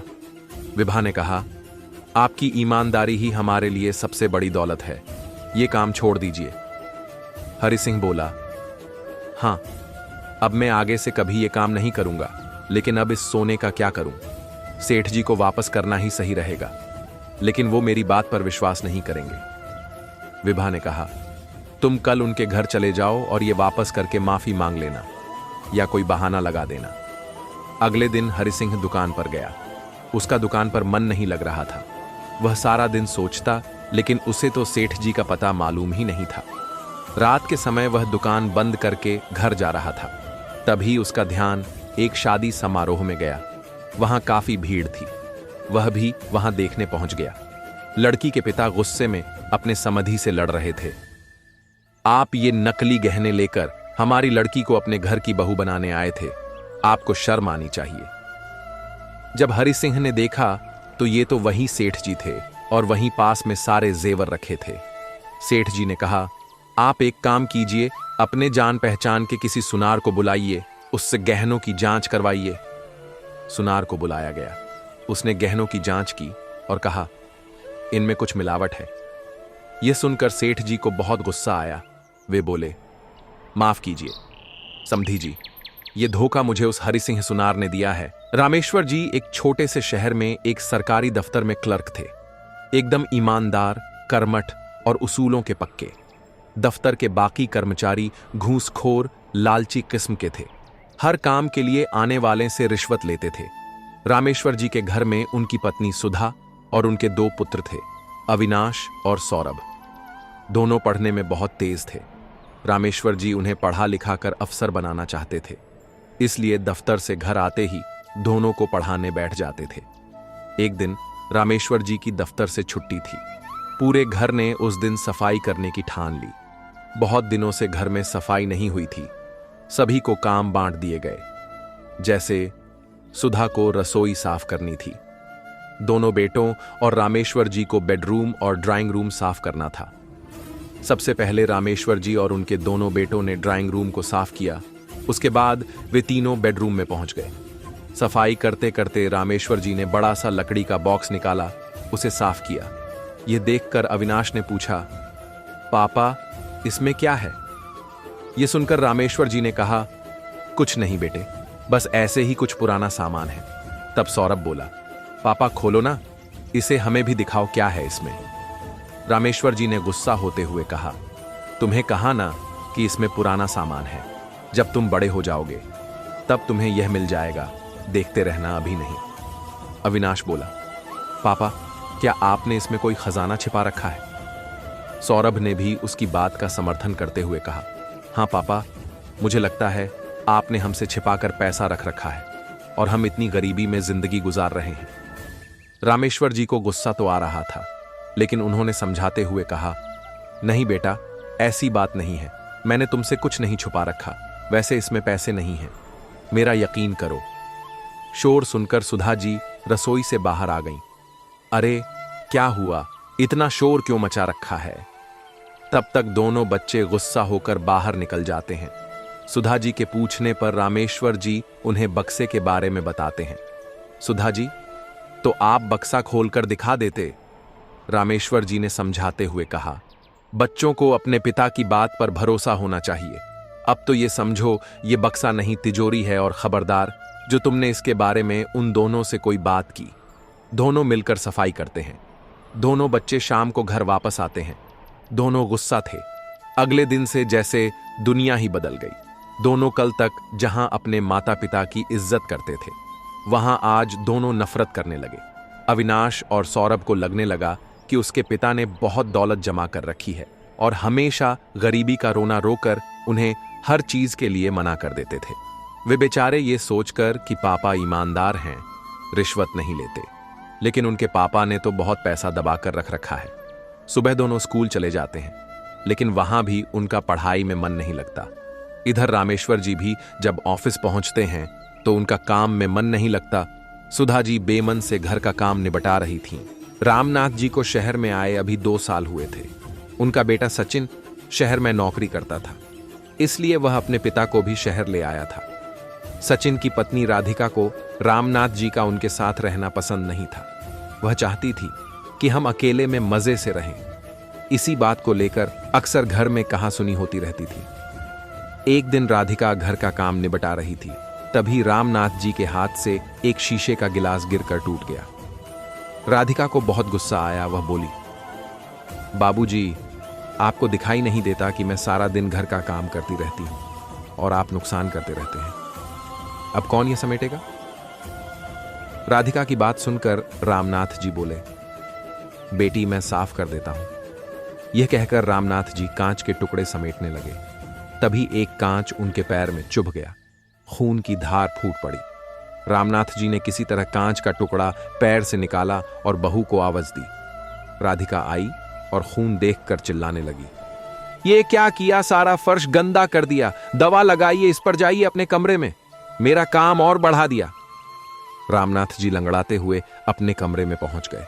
सामने टेबल पर उनकी पत्नी की फोटो रखी हुई थी। उसे देखकर उनकी आंखों में आंसू आ गए। जब वह जिंदा थी तो रामनाथ जी को कभी एक गिलास पानी नहीं लेने देती थी। उनका बहुत ख्याल रखती थी। शाम को जब सचिन घर आया तो राधिका ने उसे सारी बात बता दी। सचिन पापा के कमरे में गया और बोला, पापा, मुझे लगता है आपको यहां लाना ही नहीं चाहिए था। आप एक जगह चैन से बैठ नहीं सकते क्या? रामनाथ जी कुछ नहीं बोले, बस चुपचाप बैठे रहे। कुछ देर बड़बड़ाकर सचिन बाहर चला गया। रामनाथ जी कहीं अतीत में खो गए। जब सचिन पैदा हुआ था, उन्होंने पूरे गांव को दावत दी थी। उनकी पत्नी यशोदा ने बहुत लाड प्यार से सचिन को पाला। सचिन जब थोड़ा बड़ा हुआ तो रामनाथ जी उसे अपनी साइकिल पर बैठाकर स्कूल छोड़ने जाते थे। गांव से दूर बड़े से स्कूल में उसका दाखिला करवाया था। दोपहर को खेत में काम करते करते हमेशा घड़ी देखते रहते थे। जैसे ही सचिन की छुट्टी का समय होता, उससे पहले ही स्कूल के गेट पर पहुंच जाते थे। सचिन को घर पर छोड़कर फिर साइकिल उठाकर भरी दोपहरी में खेत पर जाते और रात तक मेहनत करते थे। सचिन जब 5वीं 8वीं क्लास में आया तो एक दिन अपने पिता से बोला, पिताजी, आप मुझे स्कूल छोड़ने मत जाया करो। मेरे सारे दोस्त मजाक उड़ाते हैं। आप मुझे एक साइकिल दिलवा दो। यशोदा जी ने बोला, अच्छा, अपने बाप के साथ जाने में शर्म आती है। कोई साइकिल नहीं मिलेगी, जाना है तो पैदल जा। रामनाथ जी ने सचिन की बात को समझकर उसे साइकिल दिलवा दी। धीरे धीरे वह पढ़ लिख गया और शहर जाकर नौकरी करने लगा। रामनाथ जी से अब काम नहीं होता था। सचिन हर महीने कुछ पैसे भेज देता था। एक दिन सचिन गांव आया और उसने बताया कि उसने एक लड़की पसंद कर ली है। वो दोनों शादी करना चाहते हैं, लेकिन वह आप लोगों को शादी में नहीं बुला सकता। शहर की शादी में आप लोग सही नहीं रहोगे। यह सुनकर रामनाथ जी और यशोदा का दिल टूट गया। यशोदा ने तो कुछ ही दिन बाद बिस्तर पकड़ लिया। 2 महीने बाद सचिन राधिका को लेकर गांव आया, लेकिन एक ही दिन रुककर वापस जाने लगा। रामनाथ जी ने उससे कहा, बेटा, कुछ दिन रुक जा, शायद तेरी मां की अंतिम घड़ियां आने वाली हैं। कुछ दिन तुम लोग साथ रहोगे तो उसे अच्छा लगेगा। सचिन ने कहा, पिताजी, राधिका नहीं रुकेगी, उसे गांव पसंद नहीं आ रहा है। दोनों चले जाते हैं। कुछ दिन बाद यशोदा जी अपने बेटे को याद करते करते दम तोड़ देती हैं। उस समय सचिन और राधिका दोनों 13वीं तक रुके थे। फिर रिश्तेदारों के कहने पर सचिन अपने पिता को शहर ले आया, लेकिन अब दोनों उनसे परेशान हो चुके थे। रामनाथ जी को अब कोई ठिकाना भी नहीं था। गांव का मकान और खेत सचिन ने बेच दिए थे। उसी पैसे से उसने एक फ्लैट खरीदा और किराए के मकान से उसमें आ गया था। एक दिन शाम के समय रामनाथ जी उदास एक पार्क में बेंच पर बैठे थे। उनके जीवन का अब कोई मकसद नहीं था। तभी उन्होंने देखा 3-4 उनकी उम्र के लोग वहीं पार्क में बैठे हंस रहे थे। सभी एक दूसरे से मजाक कर रहे थे। रामनाथ जी को यह देखकर अपने गांव की याद आ गई। गांव की चौपाल पर वे भी गांव वालों के साथ अपने सुख दुख बांटते थे। इसी बीच किसी की आवाज से उनका ध्यान भटका। उन्होंने नजर उठाकर देखा तो उनमें से एक सज्जन उनके सामने खड़े थे। वे रामनाथ जी से बात करने लगे। उन्होंने अपना नाम राजेंद्र बताया। उन्होंने कहा, आप भी बहू बेटे से परेशान हो? रामनाथ जी ने कहा, नहीं नहीं, ऐसी कोई बात नहीं है। यह सुनकर राजेंद्र जी हंसने लगे। अरे भाई, हमसे कुछ छिपा नहीं है। हम सब भी अपने घर वालों से परेशान थे, लेकिन आज देखो हम कितने मजे में हैं। यहीं पास में एक आश्रम है, वहीं रहते हैं। जो मन में आए वो करते हैं, जहां जाना हो जाते हैं। वहां बड़े प्यार से नौजवान हमारी सेवा करते हैं। समय पर खाना मिलता है, साथ ही हंसी खुशी का माहौल रहता है। छोड़े, इस उम्र में अपनी बेइज्जती करवाना, आ जाओ हमारे संग। ये सुनकर रामनाथ जी की आंखों से आंसू बहने लगे। राजेंद्र जी ने बाकी सबको भी बुला लिया। फिर वे रामनाथ जी को आश्रम दिखाने ले गए। वहां सब खुशी खुशी रह रहे थे। वहां उन्हें कुछ लड़के लड़कियां मिले जो वहां सेवा करते थे। उन्होंने बहुत प्यार से रामनाथ जी की सारी बात सुनी और उनसे कहा, दादाजी, आप हमारे आश्रम में आ जाइए। यहां हम आपकी इतनी सेवा करेंगे कि आप अपना दर्द भूल जाएंगे। साहब, मैं आपका सामान उठा लूं क्या? साहिल अब भी बस से उतरा ही था कि किसी की आवाज सुनकर चौंक गया। पीछे मुड़कर देखा तो एक उसकी ही उम्र का लड़का फटे पुराने कपड़े पहने उसके सामान की तरफ देख रहा था। साहिल ने उसे टालते हुए कहा, नहीं, मैं सामान खुद उठा लूंगा।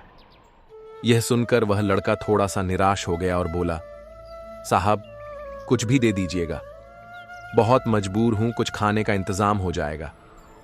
साहिल झुंझलाकर उसकी ओर देख रहा था।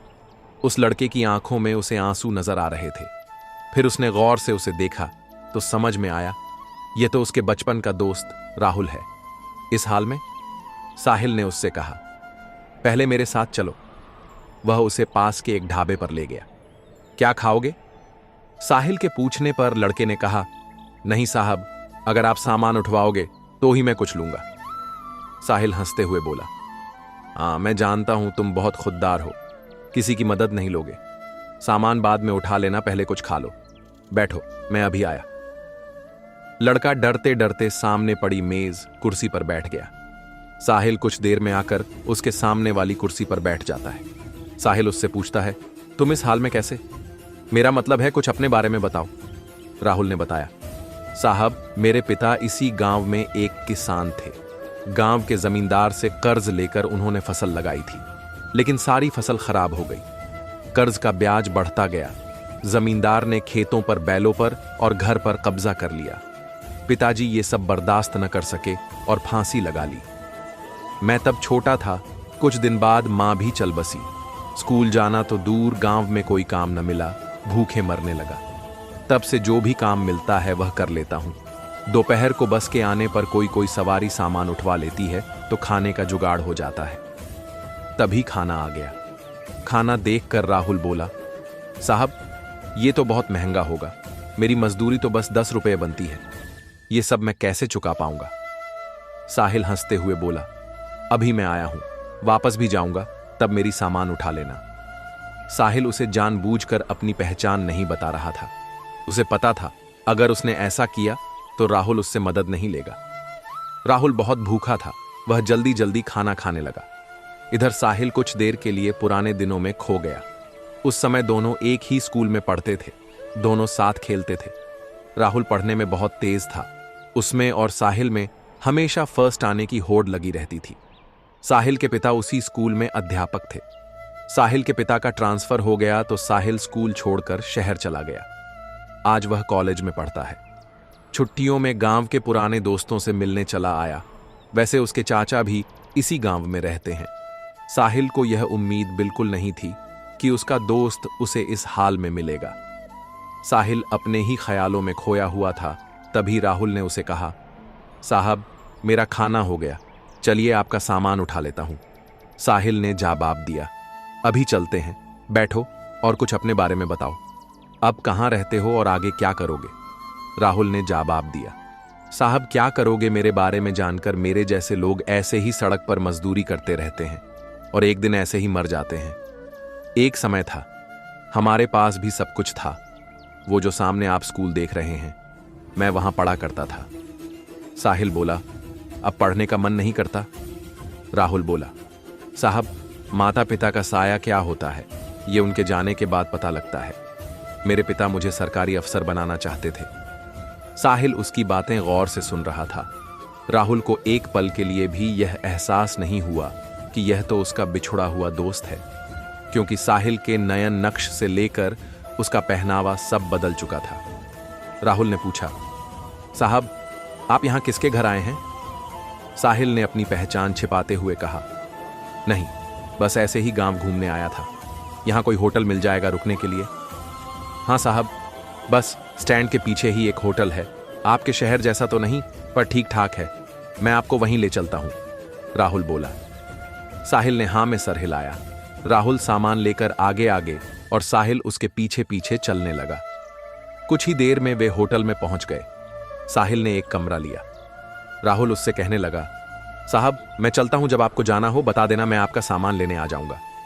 साहिल बोला, अरे रुको, ये कमरा मैंने 2 लोगों के लिए लिया है, तुम मेरे साथ रहोगे। राहुल बोला, नहीं साहब, कहां मैं और कहां आप? वैसे भी मैं तो कहीं भी सो जाता हूं। मेरा बिस्तर एक पेड़ के ऊपर रखा होता है, वहीं पेड़ के नीचे चबूतरे पर सो जाता हूं। मुझे जाने दो साहब। साहिल बोला, मुझे तुमसे बहुत सी बातें करनी है। जब तक मैं यहां हूं तुम मेरे साथ रहोगे। मैं यहां किसी को जानता नहीं हूं। तुम मुझे पूरा गांव घुमाओगे। राहुल कुछ नहीं बोला। कमरे में सामान रखने के बाद साहिल राहुल को लेकर एक कपड़े की दुकान पर पहुंचा। उसे नए कपड़े दिलवाए, नए जूते दिलवाए। फिर उसे लेकर होटल पर आया। उसने राहुल की जरूरत का हर सामान खरीदा और उससे कहा, तुम नहाकर ये कपड़े पहनो, मैं अभी आता हूं। एक जंगल में एक बुलबुल नाम की एक गिलहरी रहती थी। वह बहुत चंचल और उछल कूद करती थी। कई बार जंगल के जानवर उसे समझाते थे कि इतनी उछल कूद और शरारत करना ठीक नहीं है, लेकिन वह नहीं मानती थी। उसे यह सब करने में मजा आता था। एक दिन बुलबुल एक पेड़ पर उछल कूद कर रही थी। तभी वहां भोलू भालू आया। बुलबुल कूदकर उसकी पीठ पर बैठ गई। भोलू, बुलबुल बहन, आज भी रोज की तरह शैतानी कर रही हूं। पिछली बार तुम्हारे कारण मेरा पैर फिसल गया और मैं कीचड़ जा गिरा था। बुलबुल, माफ करना भोलू, तुम्हें देखकर तुम्हें छेड़ने का मन करता है, लेकिन मैं वादा करती हूं आज तुम्हारे साथ कोई शरारत नहीं करूंगी। भोलू एक पेड़ के नीचे लेटकर आराम करने लगता है। कुछ देर बाद बुलबुल की आवाज सुनकर उठ जाता है। बुलबुल, बचाओ बचाए, मैं यहां पेड़ की डाल पर फंस गई। भोलू वहां पहुंचता है तो देखता है बुलबुल अपनी पूंछ के सहारे लटकी हुई है और कभी भी गिर सकती है। वह दौड़ कर जाता है और सभी जानवरों को बुला लाता है। बुलबुल, भाइयों, मुझे बचा लो, मैं पेड़ पर चढ़ रही थी। तभी दो टहनियों के बीच मेरी पूंछ फंस गई। कुछ देर बाद जिराफ वहां पहुंचता है। वह गिलहरी को पेड़ से छुड़ाकर नीचे रख देता है। बुलबुल सबका धन्यवाद करती है। भोलू, देख लिया शरारत करने का नतीजा। वादा करो आगे से कभी शरारत नहीं करूंगी। बुलबुल वादा कर लेती है। वह 2 दिन चुपचाप अपना खाना खाकर एक पेड़ पर बैठी रहती थी, लेकिन उसका मन बहुत उदास था। उसे तो उछल कूद करने में मजा आता था। एक दिन वह पेड़ पर बैठी थी, तभी उसने देखा चंचल बंदर इस डाल से उस डाल पर कूद रहा था। यह देखकर बुलबुल का मन भी यही सब करने का होने लगा। अगले दिन उसने फैसला किया कि वह जंगल से दूर दूसरे जंगल में जाकर खेला करेगी, जिससे गांव वालों को उसकी शरारत के बारे में पता नहीं लगेगा। सुबह होते ही वह सबसे बचती बचाती दूसरे जंगल में पहुंच गई। वहां पहुंचते ही उसे एक बड़ा सा तालाब दिखाई दिया। उसने सोचा क्यों ना पहले नहा लिया जाए। वह जैसे ही तालाब के पास पहुंची, एक चिड़िया ने उसे आवाज लगाई। चिड़िया, बहन, क्या तुम इस जंगल में नहीं आई हो? इस तालाब से दूर रहना, इसमें कोई भी नहाने जाता है, उसके शरीर का एक हिस्सा गायब हो जाता है। बुलबुल, वाह, ऐसा कैसे हो सकता है? तुम झूठ मूठ में मुझे डरा रही हो। चिड़िया, तुम्हारी मर्जी, मैं तो तुम्हें सावधान कर रही थी। जाओ नहाकर देख लो, पता लग जाएगा। बुलबुल नहीं मानी। उसने तालाब में डुबकी लगा ली। उसे बहुत मजा आया। वह बहुत देर तक तालाब में नहाती रही। जब वह तालाब से बाहर निकली तो चिड़िया उसे देखकर हंसने लगी। बुलबुल, तू क्यों हंस रही है?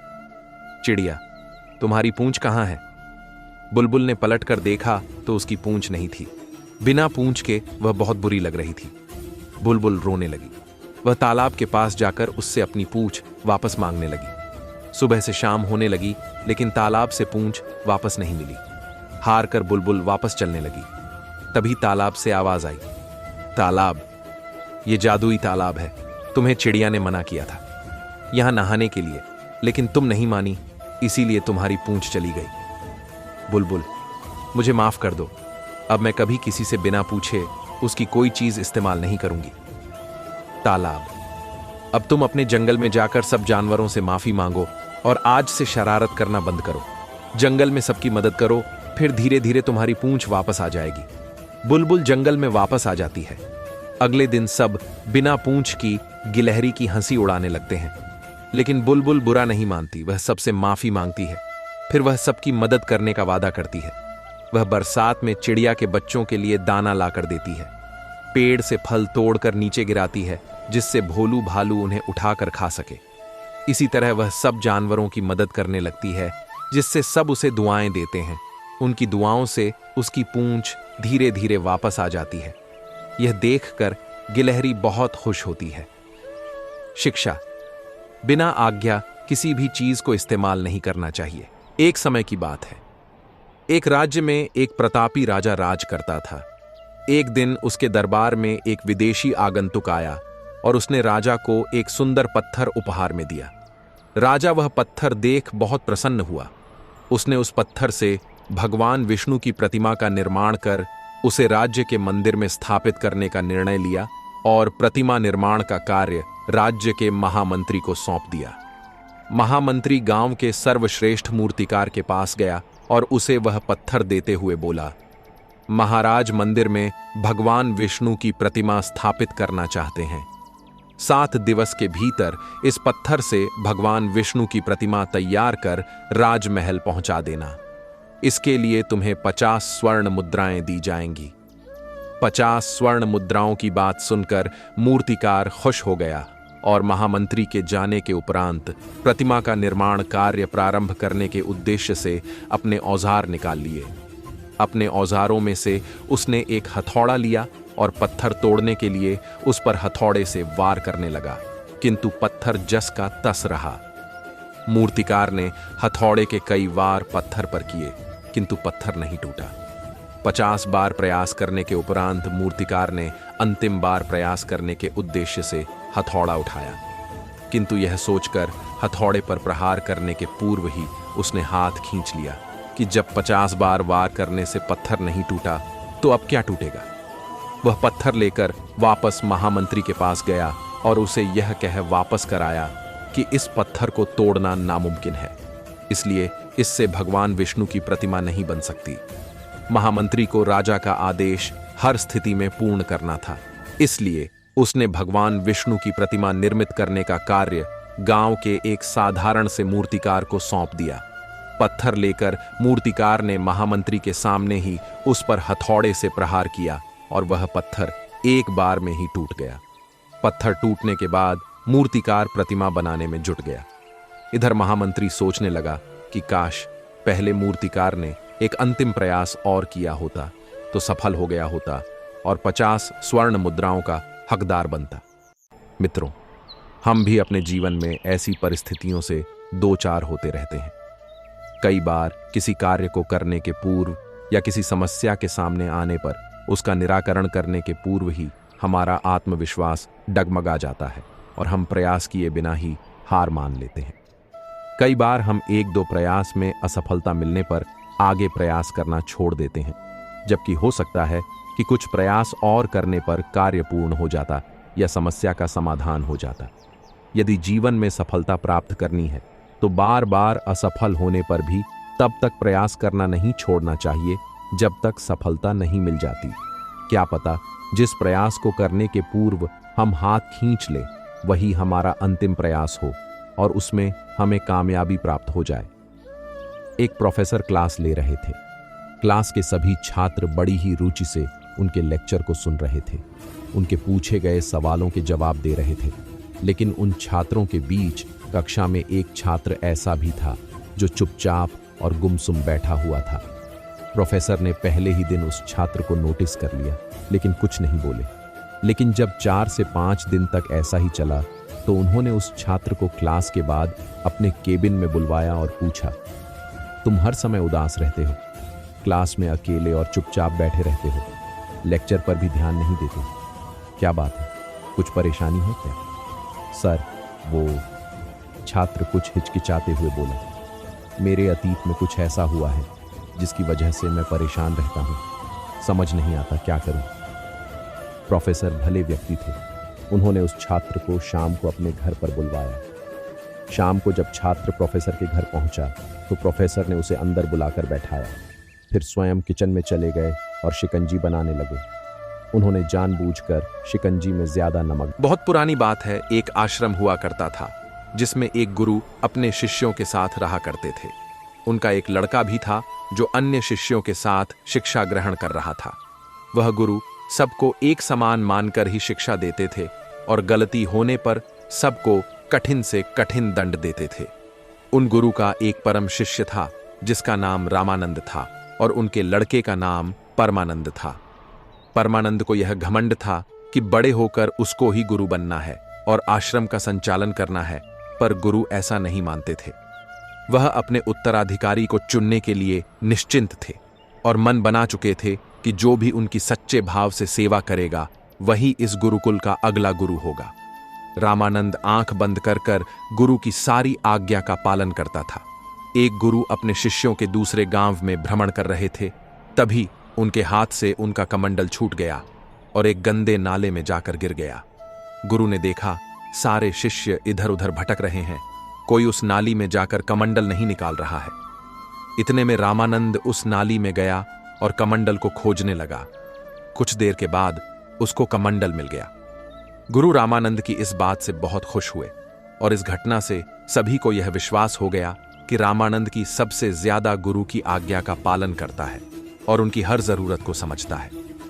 जहां बाकी शिष्य नाले से दूरी बनाए हुए बस देखते रहे और कुछ गांव में जाकर अन्य लोगों को ढूंढने लगे जो वह कमंडल बाहर निकाल सके, वही रामानंद बिना कुछ सोचे समझे और अपनी परवाह किए बगैर उस गंदे नाले में कूद गया और कमंडल को बाहर ले आया। सबको यह विश्वास हो गया कि रामानंद ही उनका सबसे प्रिय शिष्य बन गया है और परमानंद को इस बात से घृणा होने लगी। एक दिन उसने अपने पिता से कहा, आप बेवजह ही रामानंद को अपना प्रिय समझते हो, जबकि वह मेरे सामने कुछ भी नहीं है और मैं तो आपका लड़का हूं। गुरु ने मुस्कुराते हुए कहा, मैं इस प्रश्न का उत्तर तुम्हें समय आने पर दूंगा, और वहां से चले गए। देखते ही देखते ठंड का मौसम आ गया और चारों तरफ बहुत कड़ाके की ठंड पड़ गई। गुरु ने अपने लड़के को रात में बुलाया और कहा, यह लो, मेरे वस्त्र और नदी किनारे धोकर ले आओ, मुझे कल सुबह इनकी जरूरत है। परमानंद ने अपने पिता से कहा, मैं कल प्रातःकाल इन वस्त्रों को धो आऊंगा, आज बहुत ठंड है और रात में ऐसा करना उचित नहीं होगा। गुरु ने परमानंद को लेकर रामानंद के पास गए और उसको जगाकर कहा, मुझे कल सुबह यह वस्त्र पहनने हैं और यह बहुत गंदे हैं, इसलिए तुम अभी जाओ और नदी किनारे धो लाओ। रामानंद बिना प्रश्न किए उसी वक्त उठा और वस्त्र धोने के लिए निकल जाता है। कड़कड़ाती ठंड में वह सारे वस्त्रों को धोकर सूखने के लिए डाल देता है। इस घटना से परमानंद को अपने प्रश्न का जवाब मिल जाता है। सुबह गुरु इस घटना का जिक्र करते हुए सभी शिष्यों को बताते हैं कि रामानंद सबसे अलग है। रामानंद को खड़ा करते हैं और पूछते हैं, आखिर गुरु आज्ञा मानना क्यों जरूरी है? रामानंद बड़े सरल शब्दों में कहता है, जब हम किसी को अपना गुरु मान चुके हैं तो हमें सब कुछ उन पर निछावर कर देना चाहिए। उनकी आज्ञा मानने के लिए हमें तनक भी नहीं सोचना चाहिए, तभी तो हमारा भला हो सकता है। संसार में ऐसा कोई गुरु नहीं है जो अपने शिष्य को गलत मार्ग दिखाए। जब हम बिना सोचे समझे जो गुरु कहता है करते हैं, तभी वह गुरु आज्ञा कहलाती है। अगर हम उसमें सोचेंगे, समझेंगे और फिर उसको करेंगे तो वह गुरु आज्ञा नहीं, हमारा स्वयं का मन हो गया। इसलिए गुरु आज्ञा वह है जो हम बिना सोचे समझे गुरु के कहने पर ही कर देते हैं। रामानंद की इस बात को सुनकर सभी शिष्यों को अपनी गलती का एहसास हो जाता है और वह भी रामानंद की तरह गुरु पर सब कुछ निछावर कर देते हैं और ज्ञान अर्जित करने लगते हैं। बहुत कम समय में सब देखते हैं कि उनमें अद्भुत प्रतिभा और भिन्न प्रकार की विद्याओं में पारंगत होते चले जा रहे। शिक्षा, जब किसी को गुरु मान लिया जाए तो उसकी हर आज्ञा का पालन बिना सोचे समझे कि जाना चाहिए, तभी वह गुरु आज्ञा कहलाती है। एक बार की बात है, गांव में एक बुजुर्ग किसान रहा करता था जिसके 4 लड़के थे। समय के साथ साथ चारों की शादी भी हो गई थी, पर वह अब छोटी छोटी से बातों पर लड़ने लगे थे और एक दूसरे को दिन भर नीचा दिखने में लगे रहते थे। एक भाई पढ़ाई और गिनती करने में बहुत अच्छा था, एक भाई व्यापार करने में अच्छा था, तो एक भाई राजनीति और रिश्तेदारी निभाने में बहुत अच्छा था और सबसे बड़ा भाई किसानी और पहलवानी में माहिर था। सब अलग अलग काम और कलाओं में माहिर थे। बूढ़े पिता की जिंदगी इन चारों भाइयों को अलग अलग शिक्षा और कला सीखने में निकल गई। उनका सपना था कि चारों भाई एक साथ रहे और आगे बढ़े, इसलिए चारों को अपनी पसंद की कला में माहिर किया गया। एक दिन जब बूढ़े की तबीयत खराब हो गई, उसने चारों लड़कों से लड़कियां लाने को कहा। सब लकड़ियों लेकर पहुंच गए। पिता ने एक एक लकड़ी सबों की ओर तोड़ने को कहा। चारों ने एक झटके में लकड़ी तोड़ दी। फिर पिता ने 4-4 लड़की सबको दी और तोड़ने को कहा। इस बार थोड़ी दिक्कत हुई, पर लकड़ियां फिर टूट गई। अब पिता ने लकड़ियों का एक गुच्छा चारों को दिया और तोड़ने को कहा। किसी से कुछ भी नहीं हुआ। पिता ने अपने चारों बेटों से पूछा, बताओ इस कहानी से हमें क्या शिक्षा मिलती है? जो लड़का पढ़ने में होशियार था वह बोला, एक लकड़ी जल्दी टूट जाती है और साथ में अनेक लकड़ी तोड़ना मुश्किल होता है। पिता ने बिल्कुल सही, यही तो मैं तुम लोगों को समझने की कोशिश कर रहा था। एकता में ही शक्ति है। मिलकर रहोगे तो कोई तुम्हारा कुछ नहीं कर पाएगा और अलग अलग रहोगे तो कोई भी तोड़ के चला जाएगा। चारों बेटों को अपने पिता की शिक्षा समझ में आ गई और वह हमेशा खुशी खुशी साथ रहने लगे। शिक्षा। इस कहानी से हमें यह शिक्षा मिलती है कि एकता में ही शक्ति है। हमें हमेशा मिलकर रहना चाहिए ताकि कोई तीसरा हमारा फायदा ना उठा सके। चालक लोमड़ी। मजेदार कहानियां। एक बार एक लोमड़ी को बहुत भूख लगी थी। उसने बहुत कोशिश की शिकार करने की, पर उसके हाथ खाली ही रहे। तभी इतने में एक कौआ मुंह में रोटी दबाए पेड़ पर आकर बैठ गया। लोमड़ी ने बहुत कोशिश की कौवा से बात करने की, पर उसने लोमड़ी से बात नहीं की। जब बहुत देर हो गई तब लोमड़ी ने तरकीब लगाकर कौवा से कहा, मैंने सुना है आप बहुत अच्छा गाना गाते हो।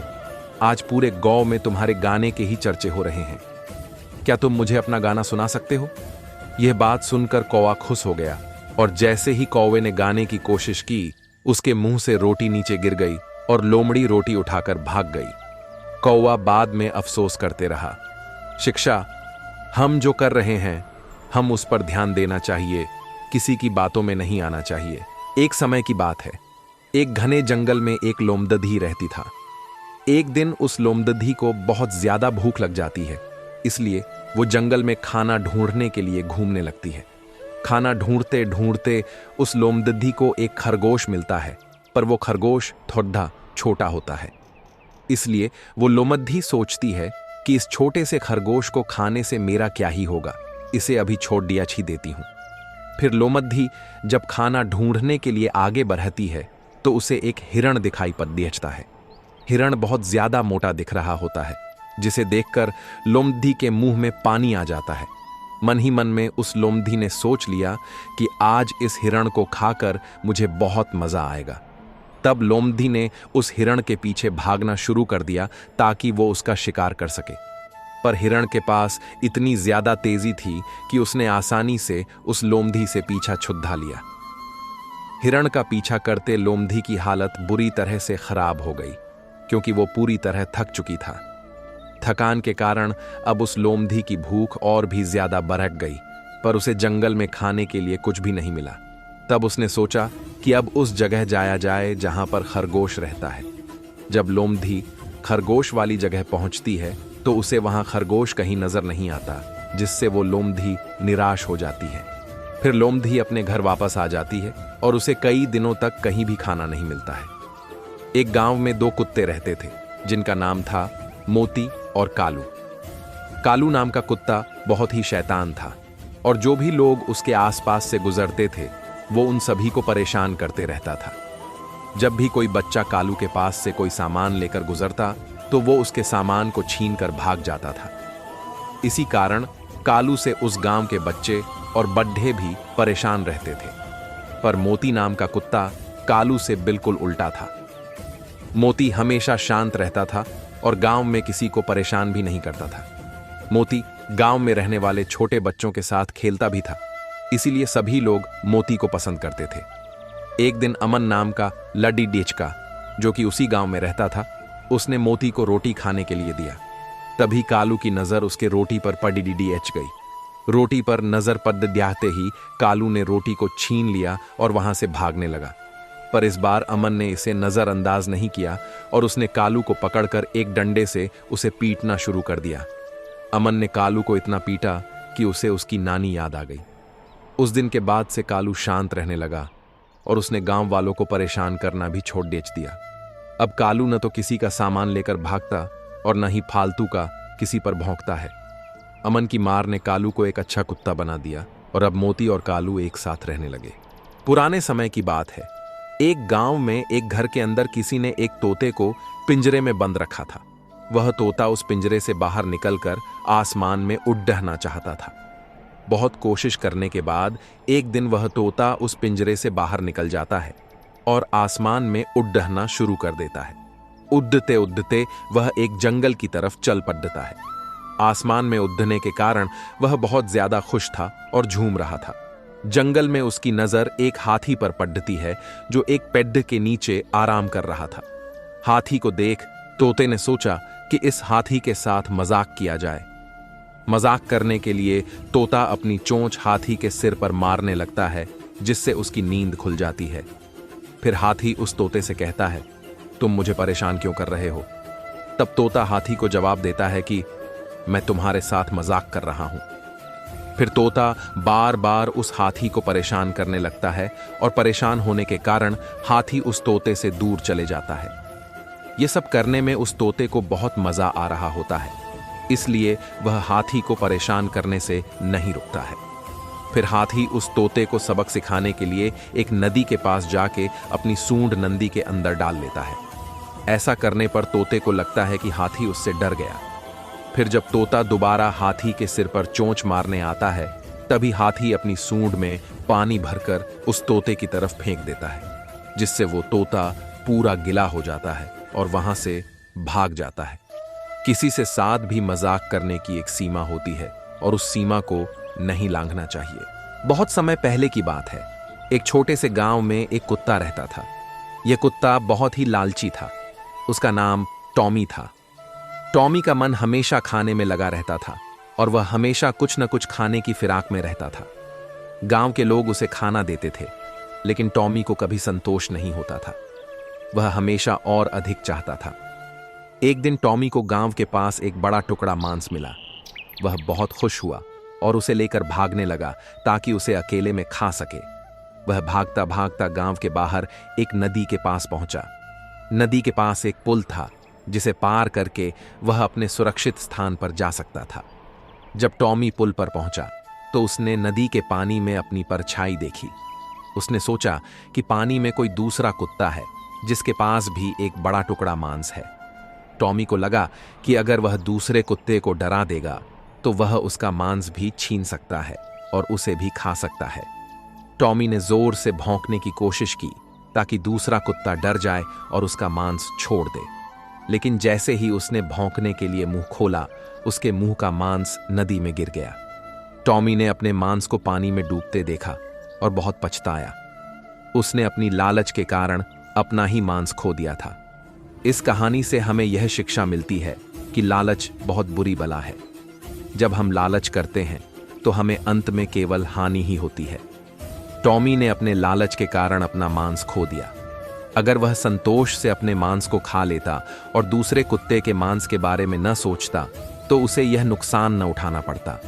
यह कहानी विशेष रूप से बच्चों को सिखाने के लिए बहुत प्रभावी है कि उन्हें लालच नहीं करनी चाहिए। बच्चों के लिए यह महत्वपूर्ण है कि वे सीखें कि संतोष और धैर्य ही सच्चे सुख की कुंजी हैं। अगर हम संतोष से जीना सीख लें तो हम अपने जीवन में खुश रह सकते हैं और किसी प्रकार की परेशानी का सामना नहीं करना पड़ेगा। राजा नाम का एक लड़का बहुत दिन से सरकारी नौकरी की तैयारी कर रहा था।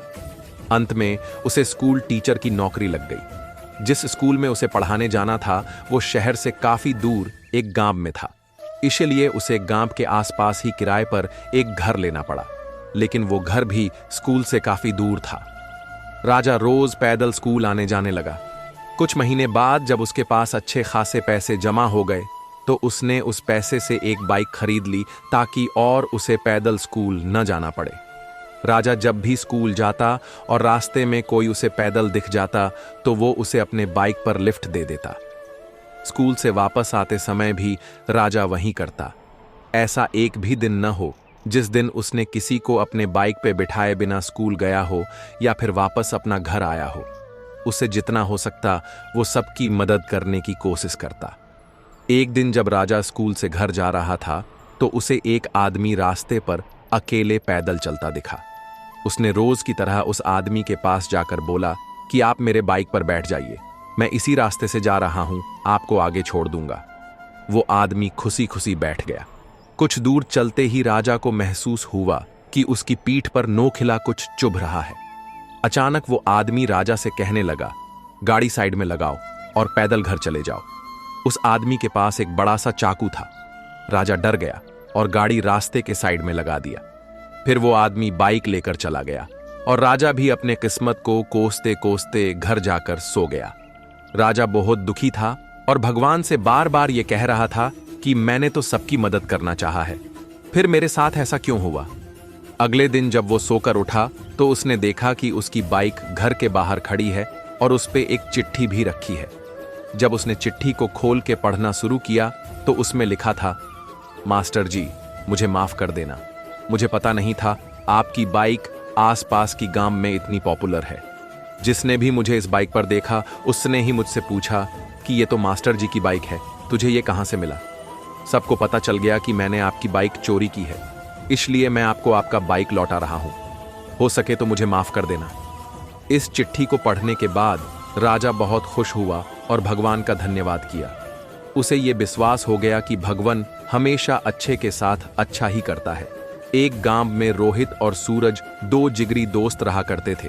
गांव में उनके लिए कोई अच्छा काम नहीं था, इसलिए वो दोनों शहर जाकर काम करने का सोचा और अगले दिन काम की तलाश में निकल गए शहर की ओर।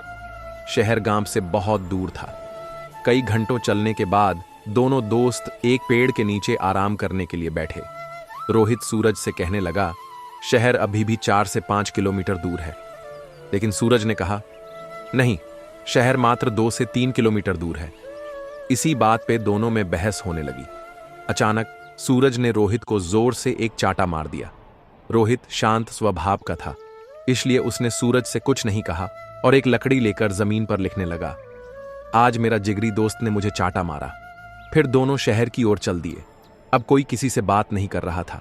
रास्ते में एक छोटी सी नदी आई जिसे उनको पार करके जाना था।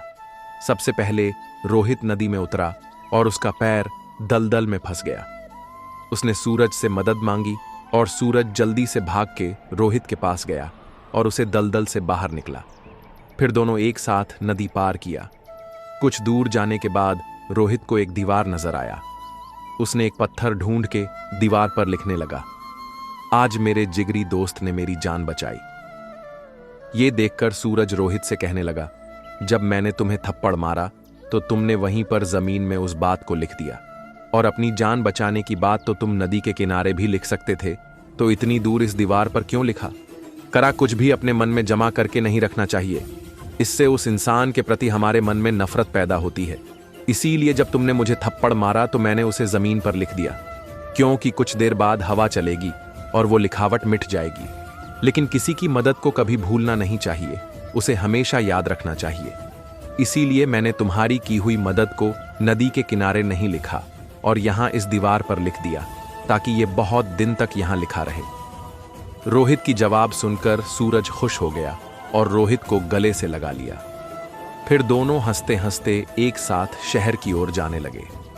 इन शिक्षा देने वाली छोटी कहानियों को पढ़ने के बाद हमें आशा है कि आपको आनंद आया होगा और बहुत कुछ सीखने को मिला होगा। अगर सच में आपको ये कहानियां अच्छी लगीं, गांव में एक बुजुर्ग मछुआरा था जिसका नाम मोहन था। मोहन अपनी कड़ी मेहनत और समर्पण के लिए जाना जाता था। हर सुबह वह सूर्योदय से पहले उठता और अपने पुराने नाव पर सागर में निकल जाता था। मोहन का मानना था कि जुनून और मेहनत हमें हर मुश्किल पार करवा सकते हैं। एक दिन मोहन समुद्र में मछलियां पकड़ने गया। अचानक तेज तूफान आया और उसकी नाव उछलने लगी।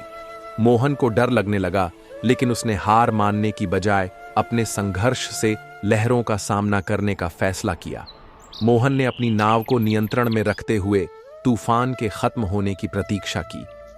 बहुत से मछुआरे सोच रहे थे कि मोहन ने हार मान ली होगी, लेकिन जब उन्होंने उसे सुरक्षित लौटते देखा तो सभी ने उसकी मेहनत और आत्मविश्वास की प्रशंसा की।